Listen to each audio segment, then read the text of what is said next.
हवाओं को भी अपना रुख बदलना पड़ता है जब कुछ पागल परिंदे उड़ान भरते हैं। आई बिलीव इन नेचर, मगर प्रकृति है तो सब कुछ है ना। कोम इस्तेमाल करता हूँ, ये नीम की लकड़ी का है। अभी दूसरे शहर में हूँ तो मैं अपना ये कहीं भी जाता हूँ पानी लेके चलता हूँ। एक चीज़ और दिखा रहा हूँ आपको, देखो। हाँ प्लीज। जब आप प्राणायाम करते हैं ना तो आपकी हड्डियाँ इतनी मजबूत हो जाती हैं, कुछ हो गया तो पता भी नहीं चलेगा। रेसलिंग की हम बात करते हैं, लोग बोलते हैं कि ये फिक्स होता है सारा, तो ये कितना % फिक्स है, स्क्रिप्टेड है, और कितना % रियल है? तो ऐसी स्क्रिप्टेड वाली कुश्ती आपसे करवाई गई है कभी? वीना मलिक की शादी वाला भी ऑफर आपको मिला था, पाकिस्तानी सीरियल? शादी करनी होती तो यही क्या कर लेते हैं? वो बेचारी मना थोड़ी कर रही थी। आप अगर पशु प्रेमी हैं तो फिर आपको वीगन हो जाना चाहिए। सेलिब्रिटी कौन से आपको बोलते हैं? कोई भारत केसरी है जी, बताओ। विराट कोहली वीगन बन गए, अनुष्का शर्मा वीगन है। विराट जी, अनुष्का जी इंग्लैंड में रहते हैं। मेरा मानना कि अब उनको गांव में आके बाकी चीज़ आके काम करना चाहिए। वो इतने बड़े लेजेंड, अगर फिर वो बोलेंगे वीगन हो जाओ तो सबसे पहले वीगन मैं हूँगा। ये जो कुश्ती के दांव पेच होते हैं, उसी ग्राउंड पर क्या रेसलर राजनीति के दांव पेच भी सीख लेते हैं क्या? आपको अगर एक दिन के लिए प्रधानमंत्री बनाया जाए तो सबसे पहला फैसला आप क्या लेंगे जो इसके पहले किसी प्रधानमंत्री ने नहीं लिया? मैं रिजर्वेशन खत्म कर दूँ। रेसलिंग फेडरेशन ऑफ इंडिया जो है हमारा, उसमें और खिलाड़ियों के बीच में हमेशा लड़ाई झगड़ा, आरोप प्रत्यारोप ये लगते रहते हैं। बृजभूषण शरण सिंह, उनके ऊपर इतने आरोप लगे, खिलाड़ियों ने उत्पीड़न तक का आरोप लगाया। आपका वो जो पूरा प्रकरण था उस पर क्या स्टेक है? तो मैंने बृजभूषण जी जैसा मैंने कुश्ती के लिए फ़ायदे के लिए मैंने ऐसा प्रेजेंट देखा नहीं। कुश्ती के लिए उसने बहुत काम किया है। जब इतने आरोप लग रहे हैं और इतनी महिला खिलाड़ी एक साथ लगा रही हैं, तो फिर सरकार की चुप्पी और बृजभूषण शरण सिंह के ऊपर कोई एक्शन ना लिया जाना, वो सवालों के घेरे में था। क्योंकि वो जो आरोप लगाए गए कई साल पहले जो आरोप लगाए, अपने देशी कानून व्यवस्था क्या है? हम यहाँ बैठे हैं, कोई 40-50 हज़ार रुपये दे किसी राज्य में छोटे उसमें FIR दर्ज करवा देता था। विनेश फोगाट के ऊपर कई आरोप लगे उनके पूरे करियर में, वो चाहे ओलंपिक के समय हो, खिलाड़ियों से उनकी ना बनने के ऊपर हो, ट्रायल्स को लेकर के हो। जब विनेश का मेडल का हुआ मुद्दा, जो ओलंपिक वाला था, वो दुर्भाग्य था विनेश का भी और देश का भी। किसी खिलाड़ी को इतना डर के रहना पड़े कि मेरे सामने जो खाना आ रहा है वहाँ पे, उसमें कुछ मिला के मुझे डिस्क्वालीफाई कर दिया जाएगा? जी, बड़ी बड़ी सिक्योरिटी में CM और ये सब भी मारे जाते हैं। बेअंत सिंह साहब थे, बाकी और थे, कई हत्या हो जाती है ना, होने को तो पता नहीं क्या हो जाए। हम बात अगर सुशील कुमार की करें, छत्रसाल स्टेडियम में जो हुआ, जिस तरह से सागर धनखड़ की हत्या का आरोप उनके ऊपर लगा, आप ये तो वो होते हैं जो थोड़े दिन पहलवानी करते हैं, फिर वो करके बदमाशी कर देते हैं, नाम पीछे पहलवान हो जाता है। हेलो एवरीवन, अपनी कुर्सी की पेटी बांध लीजिए क्योंकि आप देखना शुरू कर चुके हैं टेक ऑफ विद SKT यानी कि मैं शालिनी कपूर तिवारी। आज मेरे साथ जो मेहमान हैं, बहुत छोटी सी उम्र में डॉक्टर ने उन्हें ये कहा कि वो कभी भी चल नहीं पाएंगे, और ऐसा समझिए कि यहीं पर किसी की लाइफ की क्रैश लैंडिंग हो जाती। लेकिन इसके बाद भी अपने हौसले से न सिर्फ उन्होंने टेक ऑफ किया, बल्कि ऐसा टेक ऑफ किया कि पूरी दुनिया देखती रह गई। मेरे साथ पॉडकास्ट में जो शख्स हैं, जीवन के हर क्षेत्र में जो संग्राम था वो बड़े भीषण तरीके से उन्होंने लड़ा और हर संग्राम में विजय भी पाई। आप रेसलर के तौर पर तो उन्हें पहचानते ही हैं, मोटिवेशनल स्पीकर भी आप उन्हें कह सकते हैं, आप उन्हें हेल्दी लाइफस्टाइल जीने का जो कोच होता है उस तौर पर भी पहचानते हैं, और बहुत नया अगर मैं कहूँ तो कंटेंट क्रिएटर के तौर पर भी अब लोग उन्हें जानने लगे हैं। तो चलिए फटाफट से हम बोर्डिंग पास देते हैं। मेरे साथ आज पॉडकास्ट में मौजूद हैं संग्राम सिंह जी। बहुत स्वागत है सर आपका। Thank you Shalini ji, thank you for inviting मी।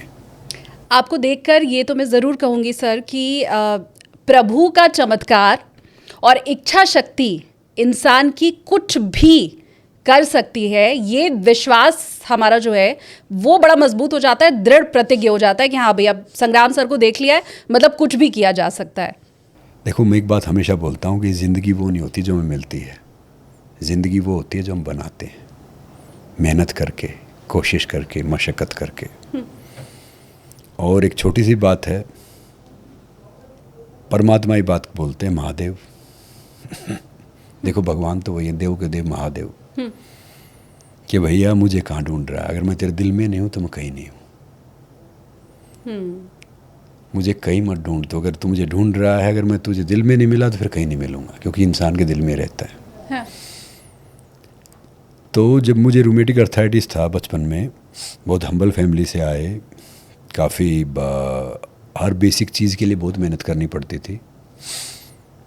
तो वहाँ से लेके यहाँ तक मैं यहाँ हूँ तो परमात्मा का बहुत आशीर्वाद है, मगर मेरी माँ की बहुत मेहनत है, मेरी मदर की। उन्होंने कभी हार नहीं मानी। और मेरी माता जी अगर ज़्यादा पढ़ी लिखी होती, हालांकि मैं कहूँगा कि पढ़ाई लिखाई ठीक है, ज़्यादा पढ़ी लिखी होती तो मैं ठीक नहीं हो पाता। शहर में होती, क्योंकि पढ़ा लिखा इंसान साइंस में बिलीव करेगा। I believe in nature. मैं साइंस को मानता हूँ, मतलब ठीक है, मगर प्रकृति है तो सब कुछ है ना। अब चाहे आप बेटा डॉक्टर हो, इंजीनियर हो, या आईपीएस हो, आईएएस हो, अगर पिता किसान है तो किसान के नाम से जाने जाएंगे। क्योंकि जो नेचर है ना, चाहे हम कहीं भी पहुंच जाएं, वो साइंस उतना पहुंच ही नहीं सकती जहाँ पे नेचर है। साइंस तो मैन मेड है, नेचर गॉड मेड है, परमात्मा। और भगवान कहाँ है? भगवान ये थोड़ी कि मंदिर, मस्जिद, चर्च, गुरुद्वारा। भगवान पंच तत्व से शरीर बना है। पंच तत्व, फायर, एयर, स्काई, अर्थ, वाटर। आग, हवा, आकाश, पृथ्वी, पानी, ये भगवान है, ये देवता है। तो इसी में मैं बिलीव रखता हूँ। तो क्या था कि बचपन से बहुत स्ट्रगल रह के, काफ़ी चीज़ रह के मौका मिला मुझे। 8-9 साल मेरे ऐसे चेक गए, मगर उस दौरान मैंने कभी हिम्मत नहीं आ रही, ना मेरी माता जी ने कभी हिम्मत आ रही। जीतने का मज़ा तभी आता है जब सब आपकी हार की उम्मीद कर रहे हो और सब कुछ चल रहा है, तो भैया कोई भी कुछ कर लेगा। जब दिशाएं विपरीत हैं तब अगर इंसान कुछ करता है ना, तो वो पुरुषार्थ है, वो कुछ करना है। वो कहते हैं ना कि हवाओं को भी अपना रुख बदलना पड़ता है जब कुछ पागल परिंदे उड़ान भरते हैं। तो भैया अगर आप में हौसला है, आप में हिम्मत है, मेरा ये मानना है कि हार्ड वर्क के आगे सफलता हाथ जोड़े खड़ी हो जाती है। तो बहुत मेहनत की, कोशिश की, नेचुरोपैथी से, माँ की मेहनत से, ढेर सारी चीज़ों से वो ठीक हो गया। 1-2 अच्छा डॉक्टर भी मिला, उसने भी सलाह दी। तो मैं सबको कहूँगा कि भैया डॉक्टर भी भगवान के समकक्ष हैं। मैं नहीं कह रहा कि डॉक्टर गलत हैं, काश अगर वो सब जेन्युइन हो। तो आपने क्योंकि नेचर की बात की, आपने कहा कि आप नेचर को बहुत मानते हैं। मैं चाहती हूँ सर, आप प्लीज़ अगर अपनी पानी की बोतल हमारे व्यूवर्स को दिखाएं। पानी पानी बोतल छोड़ दे। देखो मैं जो कॉम इस्तेमाल करता हूँ ये नीम की लकड़ी का है। अच्छा। और मैं ये बोतल वाला पानी पीता नहीं, मैं कांच की बोतल रखता हूँ। अभी दूसरे शहर में हूँ तो मैं अपना ये कहीं भी जाता हूँ पानी लेके चलता हूँ। हाँ, ये क्या खास, मतलब इस पानी में क्या है, मैं ये समझना चाहती हूँ। हमने भी संग्राम सर को बॉटल वाला पानी दिया था, हम वो दिखाना नहीं चाहते हैं क्योंकि कंपनी का नाम हमें नहीं लेना है, पर हमने बॉटल बंद पानी दिया था। उन्होंने कहा ना ना ना, मैं अपना पानी लाता हूँ, वो पीता हूँ। क्या खास है इसमें? कुछ खास नहीं है। मैं कोई भी तालाब का पानी भर के पी लूँगा, मैं नदी का पी लूँगा, नाले का पी लूँगा, कम से कम पानी वही फ्रेश तो है। बोतल में तो कई महीने का पानी रुका हुआ होता है। हाँ। वो इतना कहाँ फ्रेश है। और कहते हैं ना कि मानो तो गंगा माँ, ना मानो तो बहता पानी। अगर उसमें आपने अफर्मेशन डाल दी कि भाई मैं संसार का सबसे बेहतरीन पानी पी रहा हूँ, तो काम करेगा। वो कहते हैं कि ज़िंदगी को है ना अहम और वहम में नहीं गुजारना चाहिए। अगर मैं एक बात हमेशा बोलता हूँ, सबसे ज़्यादा दूरी शालिनी जी पृथ्वी से आसमान की नहीं है, इस दिमाग से दिल की है। जिसने 11 इंच मैनेज कर लिया ना, उसने सब कुछ मैनेज कर लिया। दिमाग और छाता खोल लिया तो ठीक है, नहीं तो बोझ है। खोलोगे तो छाता आपको बारिश से बचाएगा, धूप से बचाएगा। ऐसे ही दिमाग है। तो भाई मैं कहीं भी कुछ करता हूँ, उसको अफर्मेशन ऐसे कर लेता हूँ कि बस सही है। और आरओ का या बाकी कोई चीज़ों का पानी जो भी मुझे मिलता है नेचुरल, मैं कोशिश करता हूँ कि वो पानी यूज़ करूँ। और मैं गिलास रखता हूँ साथ में, यहाँ पे लेके आया। अच्छा। तो मेरे साथ में गिलास रखता हूँ, अपने गिलास में पानी पीता हूँ। मुझे लगता है हमें भी ये ज़रूर कोशिश करनी चाहिए। ये एक चीज़ तो हमने पॉडकास्ट के शुरू में ही सीख ली आपसे। अब आपने अहम और वहम की बात की, एक वहम और है लोगों के मन में, और मैं चाहती हूँ कि वो फिर आप दूर कर पाएंगे। ये जो कुश्ती की हम हमेशा बात करते हैं ना, रेसलिंग की हम बात करते हैं, तो दूसरा सवाल ये भी रहता है कि लोग बोलते हैं कि ये फिक्स होता है सारा, ये असलियत में है नहीं। तो ये कितना % फिक्स है, स्क्रिप्टेड है, और कितना % रियल है? देखो मैं बहुत फॉर्चुनेट हूँ कि मुझे हर तरह की कुश्ती करने का मौका मिला है। मैंने गांव के अखाड़े से मिट्टी से शुरुआत किया, हाँ। फिर धीरे धीरे मिट्टी से मैट पे आए, देश के लिए खेलने का मौका मिला। तब स्पोर्ट्स में पैसे नहीं होते थे, प्रोफेशनल रेसलिंग में आया, WWE टाइप भी करने का मौका मिला, हाँ। फिर 3-3 मिनट के 6 राउंड करने का मौका मिला, अब MMA टर्न किया है। सबकी अपनी सुंदरता है, सबका अपना एक अलग मज़ा है, कोई सही गलत कुछ है नहीं, ना कोई इंसान है ना कोई गेम है। तो बाहर से बैठ के हम कुछ भी बोलें, सबके अपने रूल हैं, कायदे हैं, नियम हैं। अब मैं एक के बारे में अच्छा बोलूँ, एक के बारे में गलत बोलूँ तो वो चीज़ सही नहीं है। मैं बहुत पॉजिटिव इंसान हूँ, तो सकारात्मक चीज़ें बोलता हूँ, क्योंकि मेरी लाइफ का रिजेक्शन को मैंने मोटिवेशन बना रखा है। मैं बोल नहीं सकता था, पर स्क्रिप्टेड होता है इसका टंग से लाइव आता था नहीं।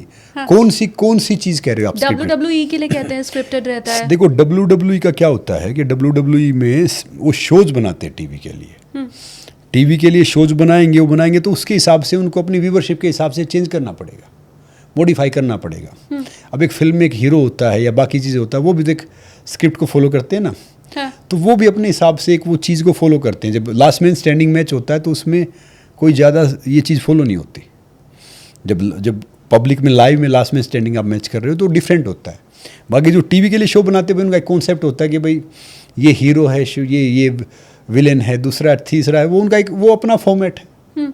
अब मैं उनके बारे में कहूँगा कि भाई वो गलत हैं, वो गिरना तो रहता ही है जी, फट्टे होते हैं, एक स्प्रिंग होता है, वो तो गिरना तो रहेगा, चोट तो लगेगी आपको, हाँ। नहीं तो सभी कर लें वो तो ऐसी स्क्रिप्टेड वाली कुश्ती आपसे करवाई गई है कभी? देखो मैंने एक पूरा मतलब एक शो किया है, एक टीवी का रेसलिंग का शो किया है, हाँ। कलर्स पे शो आया था। देखो एंडामोल कलर्स वो शो बना रहे थे, मुझे अखाड़े से लेके भी गए थे, और पहले हम मजाक करते थे, मैं सुशील योगेश्वर तुम क्या कुश्ती करवाओगे यार, पता नहीं क्या है।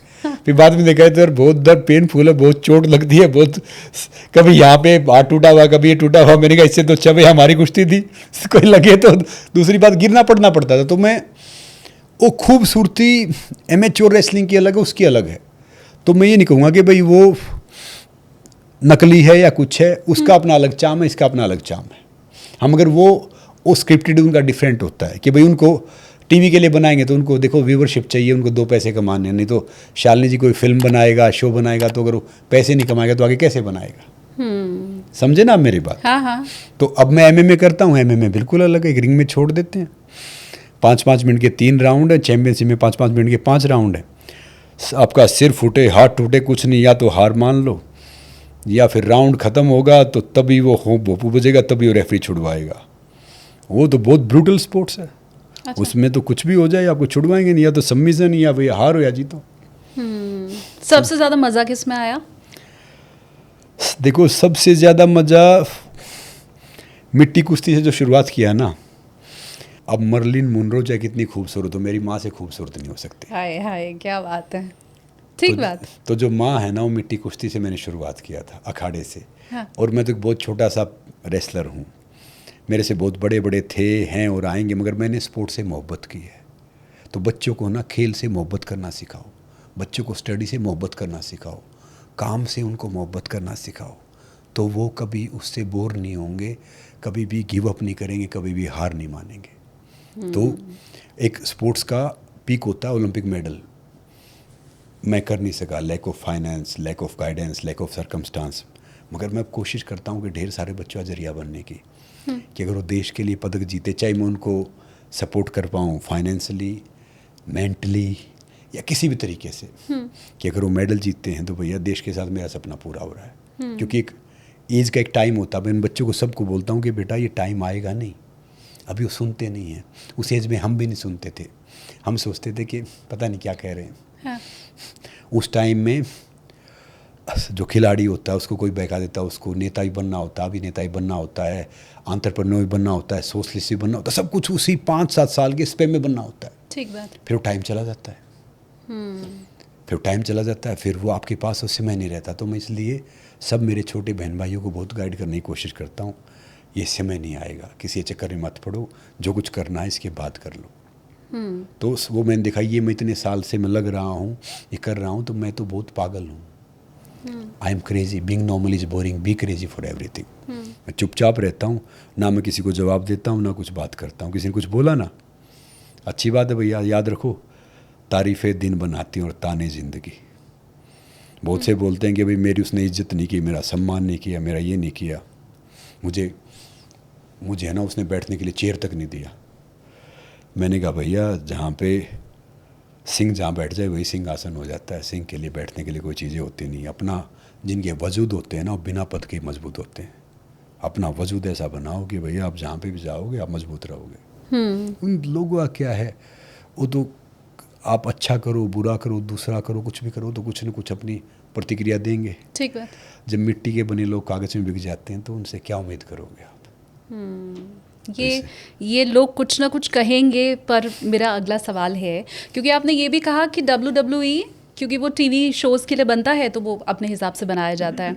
अब सवाल मेरा ये है कि आपने 2017 में पाकिस्तानी खिलाड़ी को हराया था कुश्ती में, 24 में। आपसे 17 साल वो छोटे थे। और महमूद खान नहीं मैंने इसमें MMA पाकिस्तानी को हराया और उसमें ही पाकिस्तानी को हराया। एक तो अली राजानी शार थे इसमें तो, और उसमें थे पता नहीं क्या नाम था उनका, नाम चेक कर लेना, नाम भूल गया मैं भी। ये उस समय ये कहा गया कि वो आपसे बहुत पहले तो छोटे प्लेयर, 17 साल छोटे पाकिस्तानी खिलाड़ी को आपने हराया। फिर दूसरी बात ये अनुभव में वो आपसे कम, बहुत बड़ा नाम नहीं थे। तो ये सिर्फ एक प्रोपोगेंडा बनाया गया दर्शकों को लुभाने के लिए कि भारत पाकिस्तान के कुश्तीबाजों के बीच में ये मैच होने वाला है। एक बहुत सनसनी टाइप से इसको बनाने की कोशिश की गई और ये भी स्क्रिप्टेड था। ये आरोप लगा, हालांकि ये उपलब्धि थी, उसके लिए बधाई मिलनी चाहिए थी, लेकिन नहीं जी मुझे फुल बधाई मिली। आप पत्रकार आपका बाहर आ रहा है ना आपके सारे चैनल बिक के छपते हैं, खबर सारी बिक के आती है, तो मैं कहूँगा तो आप मान लोगे। हाँ, आप बिल्कुल कह सकते हैं। मैं कहूँगा शालिनी जी जो आपने कपड़ा पहन रखा ना बिल्कुल ख़राब है, आपको अच्छा लग रहा है ना। हाँ। क्या है कि मैंने ये नहीं बोला कि WWE क्या है, जो मैंने बोला कि उसका एक अलग आनंद है। अब शालिनी जी जो मैं खेलता हूँ, मैं पिछले 30-32 साल से रेसलिंग कर रहा हूँ, बाकी चीज़ें कर रहा हूँ, तो मैं हार जीतने के लिए नहीं खेलता। मेरा जो मैच होता है बाकी चीज़ें होती हैं कि भाई उसका करने का ये फ़ायदा होता है कि जब ढेर सारे नए बच्चे उससे इंस्पिरेशन लेके भाई मैं जब 40 में कर सकता हूँ तो वो 20 में कर सकते हैं। हारना जीतना कुछ नहीं है, चाहे वो पाकिस्तान से है, चाहे दूसरे से है, चाहे तीसरे से। जिससे मैंने किया उसका मेरे से 8-10 केजी वेट ज़्यादा था। वो पाकिस्तान में चैम्पियन भी है, काफ़ी चीज़ें उसने की हैं।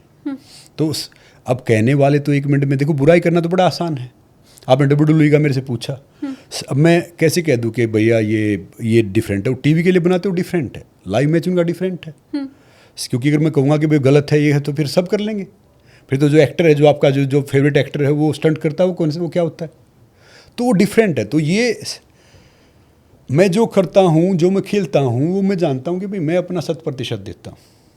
अब किसकी क्या प्रतिक्रिया है, किसका क्या कहना है, वो मुझे फ़र्क ही नहीं पड़ता। अगर मैं कहना सोचता, प्रतिक्रिया सोचता, तो जी मैं गांव में ही रहता, वहीं पे बाहर ही नहीं आता उससे। समझ रहे ना। हाँ। तो मेरा मानना ये है कि भाई मैं एक मैसेज देने की कोशिश करता हूँ अच्छा। तो बाकी जो कहते हैं वो खेल के देख लो भैया, खड़े होके देख लो। कहना तो बड़ा आसान है, किसी को खड़ा कर दो ना, खिलवा दो, फिर ये सारी चीज़ करवा दो। और वो वर्ल्ड वाइड ट्रेंडिंग था मैच, वो हाँ वर्ल्ड वाइड ट्रेंडिंग था। MMA कर रहा हूँ, ट्रेंडिंग होता है वर्ल्ड वाइड। अब मैं और मैच खेलूंगा इस एज में, वो ट्रेंडिंग होगा। मेरा मुकाबला हारने जीतने से नहीं रहता। आप मुझे आज बोलो कि भाई ओलंपिक चैंपियन से मैच करना, मैं आज करूँगा। मेरा मतलब रहता है कि उसे मज़ा आना चाहिए, हार हो या जीतो मैच चलना चाहिए। ये आलोचना का फिर आप सामना कैसे करते हैं? मैं तो फ़र्क ही नहीं पड़ता जी, मुझे कोई आलोचना सुनाई नहीं देती। मैं तो सिर्फ एक हंस के सामने आप दूध और पानी डाल के रख दो, तो क्या करेगा कि वो दूध पी जाएगा, पानी छोड़ देगा। हाँ। मुझे तो कोई आलोचना मैं तो यही तो कह रहा हूँ ना कि जी देखो, बुराई वो करते जो बराबरी नहीं कर सकते। हम तो आगे बढ़ने आए, जीतने आए। तो मैं खेल को खिलाड़ी की तरह खेलता हूँ, मैं कोच नहीं बनता। कोच और रेफरी का काम क्या होता है कि वो गलतियाँ देखना, फाउल देखना। खिलाड़ी का काम क्या होता है, खेलना। हाँ। मैं खेलता हूँ, मैं खिलाड़ी हूँ, मुझे फ़र्क ही नहीं पड़ता भाई किसने क्या बोला, किसने क्या कहा, कौन क्या कह रहा है। शालिनी जी ये छोटा सा दिमाग है, ज़्यादा सोचेंगे, ज़्यादा इतना लेंगे तो कहाँ झेल पाएंगे। मैं बहुत सुकून से रहता हूँ, पीस ऑफ माइंड से रहता हूँ। हाँ। और बहुत जुनून से रहता हूँ। जब मैं ढेर सारे मैच हारा हूँ, फ्रैक्चर हुए हैं, बहुत टूटा हूँ, तो उसके बारे में नहीं बोला कि भाई इसको चोट लग गई या ये कैसे हार गया या कैसे क्या हुआ है। ये एक हमारी एक ये इंसान की फितरत है। इंसान एक मक्खी की तरह है, वो सारे स्वस्थ शरीर को छोड़ के वो जख्म पे बैठेगा जो छोटा सा होता है। तो जी लोग तो कुछ कहेंगे, लोगों का काम है कहना। आप अपने उसमें एंजॉय करो। उसने एक बड़े अच्छे शायर ने लिखा है, दिल को कुरेदा तो खजाने निकले, जो हमने प्यार किया था उसके ढेर सारे अफसाने निकले, जो करता था सांपों के कांटे का इलाज, उन्हीं के घर से सांपों के ठिकाने निकले। क्या बात है। तो क्या है कि जो आजकल जो आपको दिख रहा है ना, सही हाँ। गलत जो बोलते हैं ना, जो पंचायत पंच बनते हैं, वो भैया अपनी ज़िंदगी का फैसला नहीं कर पा रहे हैं, तो दूसरा क्या करेंगे। ठीक है। एक बड़ा अच्छी कमाल की बात बोली है। ढेर सारे जो लोग ऐसे बोलते हैं उनके लिए बोल रहा हूँ। हर घड़ी नज़रे खरीदार में रहने के लिए, कुछ तो हुनर चाहिए बाजार में रहने के लिए। हमने देखा जो कल तक शान और शौकत से रहते थे, आजकल वो चापलूस बन गए दरबार में रहने के लिए। वाह, शानदार। बदनामी से शोहरत का इतना रिश्ता है कि लोग नंगे हो जाते हैं अखबार में रहने के लिए। सोशल मीडिया पे तो दिख भी रहा है। बदनामी से शोहरत का वो रिश्ता है कि लोग नंगे हो जाते हैं अखबार में रहने के लिए। तो कुछ तो हुनर चाहिए बाजार में रहने के लिए। सही गलत कुछ नहीं है भैया। जो कर नहीं सकता ना, वो बैठ के बोलता है मैंने ये किया और वो जो कर रहा गलत है और उसने कर दिया वो सही है। अब हमारे देश के प्रधानमंत्री हैं, उनको लोग कितना ट्रोल करते हैं कि भैया इन्होंने तब चाय बेची जब ट्रेन नहीं थी, ये बात कर रहे हैं, झूठ बोल रहे हैं। वो विश्व का प्रभावी इंसान है। अगर वो इन सब की सुनता या बैठता तो वो वर्ल्ड फेम इंसान बनते। तो शालिनी जी, हर जो सफल इंसान होगा ना, तो उसके पीछे उतने ही फिर ढेर सारे एक इंसान की लाइन रहेगी। पहले इंसान पता क्या करेंगे, आपको पहले रोकेंगे, हंसेंगे पहले आपके ऊपर, फिर आपका मजाक उड़ाएंगे, पागल है, बेवकूफ़ है, फिर रोकेंगे, फिर आपके लिए साजिश रचेंगे। फिर जब आप फिर भी हिम्मत नहीं हारते हो, नहीं टूटते हो, फिर वही लोग आपके लिए ताली बजाएंगे, आपके पीआर बन जाएंगे। ठीक बात। जो आज हमारी बुराई करते हैं, कल वही हमारे प्रचारक बन जाते हैं, बशर्ते आप हिम्मत मत हारो। कोशिश हमारी यही है कि आज आपकी इन बातों से हमारे व्यूअर्स को थोड़ी तो हिम्मत कम से कम मिल पाए। एक और आपके बारे में बड़ी ख़ास बात मैंने पढ़ी, वीना मलिक की शादी वाला भी ऑफ़र आपको मिला था, पाकिस्तानी सीरियल। और मैंने जो पढ़ा, मुझे पता चला कि पहले आपको शायद 60 लाख ऑफ़र किए गए थे, फिर उसे और बढ़ाया गया, फिर 1 करोड़ किया गया, फिर 2 करोड़ किया गया। ऐसे मैंने पढ़ा कि आपने मना कर दिया कि जी मुझे तो नहीं आना, मैं पाकिस्तानी सीरियल में काम नहीं करूँगा, और बढ़ा दिया गया पैसा, फिर और बढ़ाया गया। लास्ट कितना ऑफ़र किया गया था? वाह शालिनी जी वाह, सही पत्रकार हो। हाँ। मैंने और वीना जी ने एक शो किया था, हाँ, इंडिया टीवी पे। वो शो था बिग टॉस। मैं, वीना और काफ़ी होते थे। आजकल उनकी शादी हो गई है, बच्चा हो गया, तो किसी के बारे में बात करना वैसे अच्छा नहीं है। तो थोड़ी सी दोस्ती हो गई हमारी। अब न्यूज़ चैनल तो हैं ढेर सारी खबरें चलाते कि भाई आज शादी होगी, कल ये होगा, परसों ये होगा। हाँ। फिर एक बार हम कहीं बाहर डिनर पे पता नहीं कुछ खाना वाना खा रहे थे, कहीं होटल पे क्या था, किसी ने एक बड़ी सी स्टोरी कर दी, किसी अखबार वाले ने, दूसरे ने, तीसरे ने देख लिया। हाँ। और वो सेम होटल के उधर रुके हुए थे और वो थे, तो चलता रहा, कुछ होता रहा।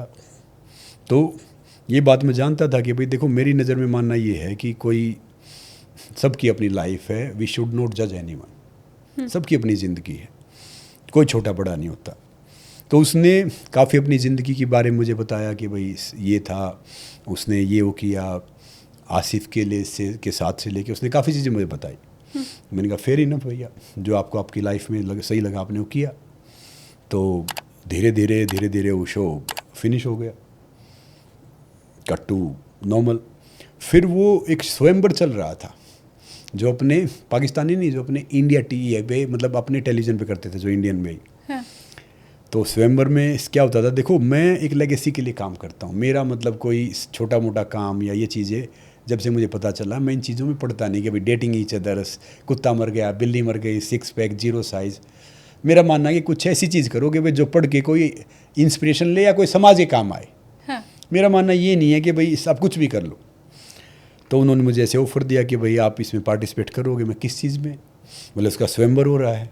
मैंने कहा अच्छा, भगवान राम का तो स्वयंवर था भैया, ये सीता माता का स्वयंवर था, बाकी चीज़ों का स्वयंवर तो था, द्रौपदी जी का भी स्वयंवर था। तो बस मैंने कहा बड़ी अच्छी बात है। और एक मुझे भाई बोलती है, मेरी बहन, मतलब वो एक शो किया था, मैं मतलब राखी बंधवाता हूँ, रतन राजपूत। हाँ, तो रतन का भी स्वयंवर हुआ था उस पर। हाँ, फिर मैं जानता हूँ ये स्वयंवर ये सब कुछ ऐसे एक आडंबर सा होता है। फिर उन्होंने और पैसे बढ़ा दिए और चीज़ें कर दी। वो NDTV शायद उस टाइम होता था मेरे हिसाब से, पता नहीं कौन सा चैनल था जो बीच का जो कोऑर्डिनेट कर रहा था। मैंने कहा भैया अगर हमें इसे कुछ करना ही होता तो हम यही कर लेते भैया, इतनी तो जाने की जरूरत क्या है, शादी करनी होती तो यही क्या कर लेते। हाँ। वो बेचारी मना थोड़ी कर रही थी। ठीक बात। वो तो बेचारी सामने से कह रही थी। हाँ, स्वयंवर की जरूरत ही नहीं थी। स्वयंवर की जरूरत ही नहीं थी। तो मैंने ऐसे मजाक सा करके टाल दिया। मैंने कहा मेरी ढेर सारी शुभकामनाएं उसके साथ है, और वो अच्छी लड़की है, उसको हक है चुनने का। मैं भी चाह रहा था कि भाई 2 पैसे कमा ले, स्वयंवर तो जो होना है ठीक है, अपना जितना जो काम कर सकती है काम करे। तो ठीक था, जितने दिन बात किया वो सब किया, वो ठीक था। तो बाकी तो अब ये बात है भाई, ये पत्रकारिता वाली बात है, वो ढेर सारी चीज़ें होती है, ढेर सारी चीज़ें बनती है। तो मैंने उसको मना कर दिया था। हाँ, लास्ट कितना ऑफर मिला था आपको? और ये उस समय आपके पास पैसे कितने थे? मतलब मैं ये जानना चाहती हूँ, बैंक बैलेंस कितना था? नहीं, मैं फाइनेंशियली थोड़ा स्ट्रगल कर रहा था, मेरे पास उतने पैसे थे नहीं, और इसीलिए मैंने उसकी बातों को भी थोड़ा सा रिजेक्ट इसलिए किया था, ऑफ़र को, इन चीज़ों को, क्योंकि भाई मुझे लग नहीं रहा था कि मैं उतना स्टेबल हूँ कि भाई मैं उस तरीके से किसी लड़की से कुछ कमिटमेंट करो, बाकी चीज़ें करो, आप सर्वाइव करो अच्छे तरीके से, वो गलत बात है। तो वो मैंने इसीलिए उन बातों को सीरियसली भी लिया था। मगर मैं फाइनेंशियली इतना वेल नहीं था जितना मतलब नॉर्मल होना चाहिए, मगर बात फाइनेंशियली इनकी नहीं थी। मेरे जो एथिक्स हैं, जो मेरे उसूल हैं, वो इस चीज़ को गवाह दे रहे थे। एक बार मेरे अकाउंट में 920 रुपये, तब भी मैंने 2.5 करोड़ रुपया कोल्ड ड्रिंक ऐड छोड़ा था, क्योंकि मैं कोल्ड ड्रिंक खुद नहीं पीता, मैं चाय कॉफ़ी खुद नहीं पीता। तो मेरी कथनी और करनी में अंतर नहीं मिलेगा। जो मैं कहता हूँ कर लेता हूँ, जो करता हूँ कह लेता हूँ। तो ये जो इतने बड़े बड़े स्टार हैं, ये भी गुटखा खुद थोड़ी खाते हैं। देखो जी, वो उनका जाने, मैं किसी को कहूँगा गलत सही है। मेरा मानना ये, अगर मुझे एक बच्चा ही फॉलो कर रहा है तो मैं उसको जहर खिला रहा हूँ। मैं अपने एथिक्स पे रहता हूँ। मैं तो इन कहूँगा किसी स्टार को करना नहीं चाहिए, तो हज़ारों करोड़ों के इंसान है। अब तो परमात्मा की कृपा से मेरी रोजी रोटी मैं खा रहा हूँ, ठीक चल रही है। जैसे कुछ क्रिकेटर भी हैं जिनको लेजेंडरी हैं, जिनको हम बचपन से देखते थे, वो भी गुटखा बेच रहे हैं। तो गलत बात है, ये सही चीज़ नहीं। ये हार्म करता। मैं एक बार एंटी टबैको कैंपेन से जुड़ा था। हर साल 13,65,70,000 लोगों की डेथ होती है, जिसमें से 12 साल से 25 साल के बीच में अराउंड 3 लाख के करीब है, 2,65,000 समथिंग। तो गलत चीज़ तो गलत है। गलतियाँ मैंने भी की है, पहले बचपना था ना, हम भी बड़ी बड़ी बात करते थे, शालिनी जी झूठ बोल देते, सब करते थे। अब जब जो एज बढ़ रही है ना, तो मैं एग्जैक्टली आपको ही बताऊंगा कि भाई ये चीज़ सही है या नहीं है। जैसे अपने नॉर्थ में क्या है, हम किसी चीज़ को मना ही नहीं करेंगे। ऑपरेशन हार्ट का, हाँ भैया हो जाएगा, चाहे हार्ट के स्पेलिंग नहीं आती हो, ऐसे नहीं पता वो हार्ट का क्या होता है। तो हम सब की आदत है, जहाँ से हम आए, हमारा पानी वैसा है। दिल्ली, हरियाणा, पंजाब, यूपी, हम जब बड़ी बड़ी बात करते हैं, कंटिन्यू फेंकते रहते हैं, प्रैक्टिकली कम करते हैं। अब मुंबई में जाओ, कहीं जाओगे, 1000 करोड़ का इंसान आपको ऑटो में बैठा दिख जाएगा, वो काम करेगा अपना वैसा। हम यहाँ पे बड़े से 5 स्टार के बिना तो चाय कॉफ़ी नहीं पियेंगे, बड़ी सी गाड़ी लेके आएंगे, चाहे उसमें तेल डालने पैसे हो या ना हो। तो वो जब मैं यहाँ था तो मेरा कल्चर भी वही था जी। मैं कोई मंगल ग्रह से थोड़ी आया था। तो जब मैं वहाँ बाहर गया, ठोकर लग के ठाकुर बनने की कोशिश कर रहे हैं, तब मैंने सीखा, तब मैंने देखा कि भाई वो कल्चर डिफरेंट है, आपको सर्वाइव करना है। पहले अगर आप मेरे से पूछते ये सही है गलत है, मैं बोलता हाँ ये सही है गलत है। अब मैं किसी को गलत बोलता ही नहीं, सबकी अपनी खूबसूरती है, अपना आनंद है। हाँ, लेकिन ये मुझे लगता है सीखने की ज़रूरत है। मैं तो अपने व्यूवर्स को भी कहूँगी, संग्राम जी, 960 रुपये जब पॉकेट में हो ना, 920 रुपये, तो 2.5 करोड़ 2 करोड़ का ऐड छोड़ना कलेजा चाहिए इसके लिए। रात को सुकून से सोना तो दिन भर ईमानदार रहना पड़ता है, कलेजा नहीं चाहिए। मैंने अपने आप को बचा, मैंने एक सुपरस्टार के खिलाफ एक फिल्म छोड़ी थी। हाँ। अखबार में आगे बुरा माना, एक दूसरा सुपरस्टार उसे घर पे बैठे हम ऐसे ही, ना संग्राम ये कमाल की फिल्म है, संग्राम 2 घंटे की फिल्म है और 20 मिनट का रोल है, लास्ट में फिर तेरी मेरी फाइट है और बॉडी छोटे से फाइट है। मैंने सोचा अब यही बुरा मानेगा, पहले वाला तो बुरा मान गया, तो 2-3 सुपरस्टार हैं। तो मैं घर पे आया, मैंने उसको एक मैसेज टाइप किया कि भाई साहब मेरा उद्देश्य सिर्फ फिल्म करना नहीं है या सिर्फ स्पोर्ट्स करना नहीं है। शालिनी जी स्पोर्ट्स है, फिल्म है, जर्नलिज्म है, पॉलिटिक्स है, एंटरप्रेन्योरशिप है, ब्यूरोक्रेसी है, ये छोटी सी पिक्चर है। बड़ा कन्वेंस है ना, जिंदगी है, उसके लिए सोचो। Happiness is the highest form of success. जो खुश है वो कामयाब है। तो मैंने सोचा कि मैं ये कर नहीं पाऊंगा, क्योंकि रोलता बच्चे को उठा लेता है वो। कुछ आपको बनना था? हाँ बनना था, बच्चे उठा लेता। फिर मैंने कहा भाई साहब मैं नहीं कर पाऊंगा। अरे पागल तू, तो ढेर सारी फिल्में मिलेंगी। तो मैंने मान तो लिया, मगर मैं तो भाई साहब हीरो पैदा हुआ, हीरो ही मरूंगा। ये मैं भी कहने जा रही थी। सुनो, तो मैंने उसको पता क्या बोला कि मैं हीरो पैदा हुआ, हीरो ही मरूंगा। तो उसको थोड़ा बुरा लगा। आज तक वो काम नहीं कर पाए हैं, और ठीक है, समझे ना। इतनी प्यारी सी शक्ल पे का रोल कैसे दे सकता है? देखो क्या होता है कि जब आप एक कलाकार बनते हैं तो आप कुछ भी कर सकते हैं, मगर मैं तो जब तक श्याम बेनेगल साहब से नहीं मिला था तब तक मुझे पता नहीं था फिल्म की डेप्थ का क्या है। 3 साल हम एक फ़िल्म करने वाले थे, 3 साल मैंने लगाया, अनाउंसमेंट हो गया, फिर वो फिल्म नहीं हुई। फिर भट्ट साहब के साथ मैंने गाना किया, मौका मिला, फिल्म अनाउंस हुई, वो नहीं हो पाई। तो आदमी we mature we damage not age. हम सीखते हैं उससे। इस ज़िंदगी में अगर सीखना बंद तो जीतना बंद। मैं कभी नहीं हारता, मैं ज़िंदगी में कभी नहीं हारता, या जीतता हूँ या सीखता हूँ। शानदार। इसलिए ज़िंदगी में हार तो कुछ है ही नहीं। I don't believe in success और डिफीट, आई एंजॉय प्रोसेस। मैं सफलता को नहीं मानता, मैं उसका जो प्रोसेस है ना उसको जीता हूँ। क्योंकि संघर्ष क्या है? संग प्लस हर्ष, यानी खुशियों के साथ आपका संग चल रहा है, वो संघर्ष है। ये तो लाइफ है। मुट्ठी बंद करके आए थे, मुट्ठी खोल के जाना है। क्या लेके आए थे, क्या लेके जाना है? इंसान खाली आ जाता है, हर चीज़ के लिए फाइट करता है, फिर खाली आ चला जाता है। बशर्ते उसमें रंग भर के जाओ। मगर जो लड़का होता है ना, वो ढेर सारी तमन्ना, ढेर सारे अरमान, ढेर सारी चीज़ें लेके चला जाता है। हाँ। वो खोल नहीं पाता। लड़की तो फिर भी नॉर्मल चली जाती है। तो क्या है कि अब मैं उस चीज़ से आगे चला गया हूँ। अब मुझे पैसा, बाकी चीज़ें अट्रैक्ट नहीं करते। मैं सोचता हूँ कि जो मुझे अच्छा लगा मैं वो कर लेता हूँ। सिखाना अच्छा लगा, मैं बोल दिया। मुझे वो चीज़ अच्छी लगी, बोल दिया। कोई भी चीज़ अच्छी लगी मैं उसको मैं बच्चे की तरह जीने की कोशिश कर रहा हूँ। ये खाने की जब आपने चर्चा करी दी है, मैं पहले तो अपने व्यूअर्स को बता दूं कि संग्राम सर प्योर वेजिटेरियन हैं, तो हम नॉन वेजिटेरियन के ऊपर तो चर्चा करने नहीं वाले। ये सवाल मैं नहीं पूछने वाली हूँ कि प्रोटीन कैसे बिना नॉन वेज के पूरा होगा। मुझे ये बताओ वेजिटेरियन। और मुझे अब ये बताओ, क्योंकि वेजिटेरियन बहुत से लोग थे, लेकिन अब नया फैशन चल गया वीगन, और बड़े बड़े सेलिब्रिटीज़ इसे बहुत लोगों को एनकरेज कर रहे हैं, एंडोर्स कर रहे हैं वीगन के लिए। उनका कहना है if you are a true animal lover, आप अगर पशु प्रेमी हैं तो फिर आपको वीगन हो जाना चाहिए। तो ज़रा ये बताइए कि अगर आप वीगन नहीं हैं तो पशु प्रेमी हैं? अगर आप पशु प्रेमी हैं तो आपको वीगन होने की ज़रूरत नहीं है। अगर आप पशु प्रेमी हैं तो वीगन हो गए तो फिर सारे पशुओं को कौन रखेगा? इंसान।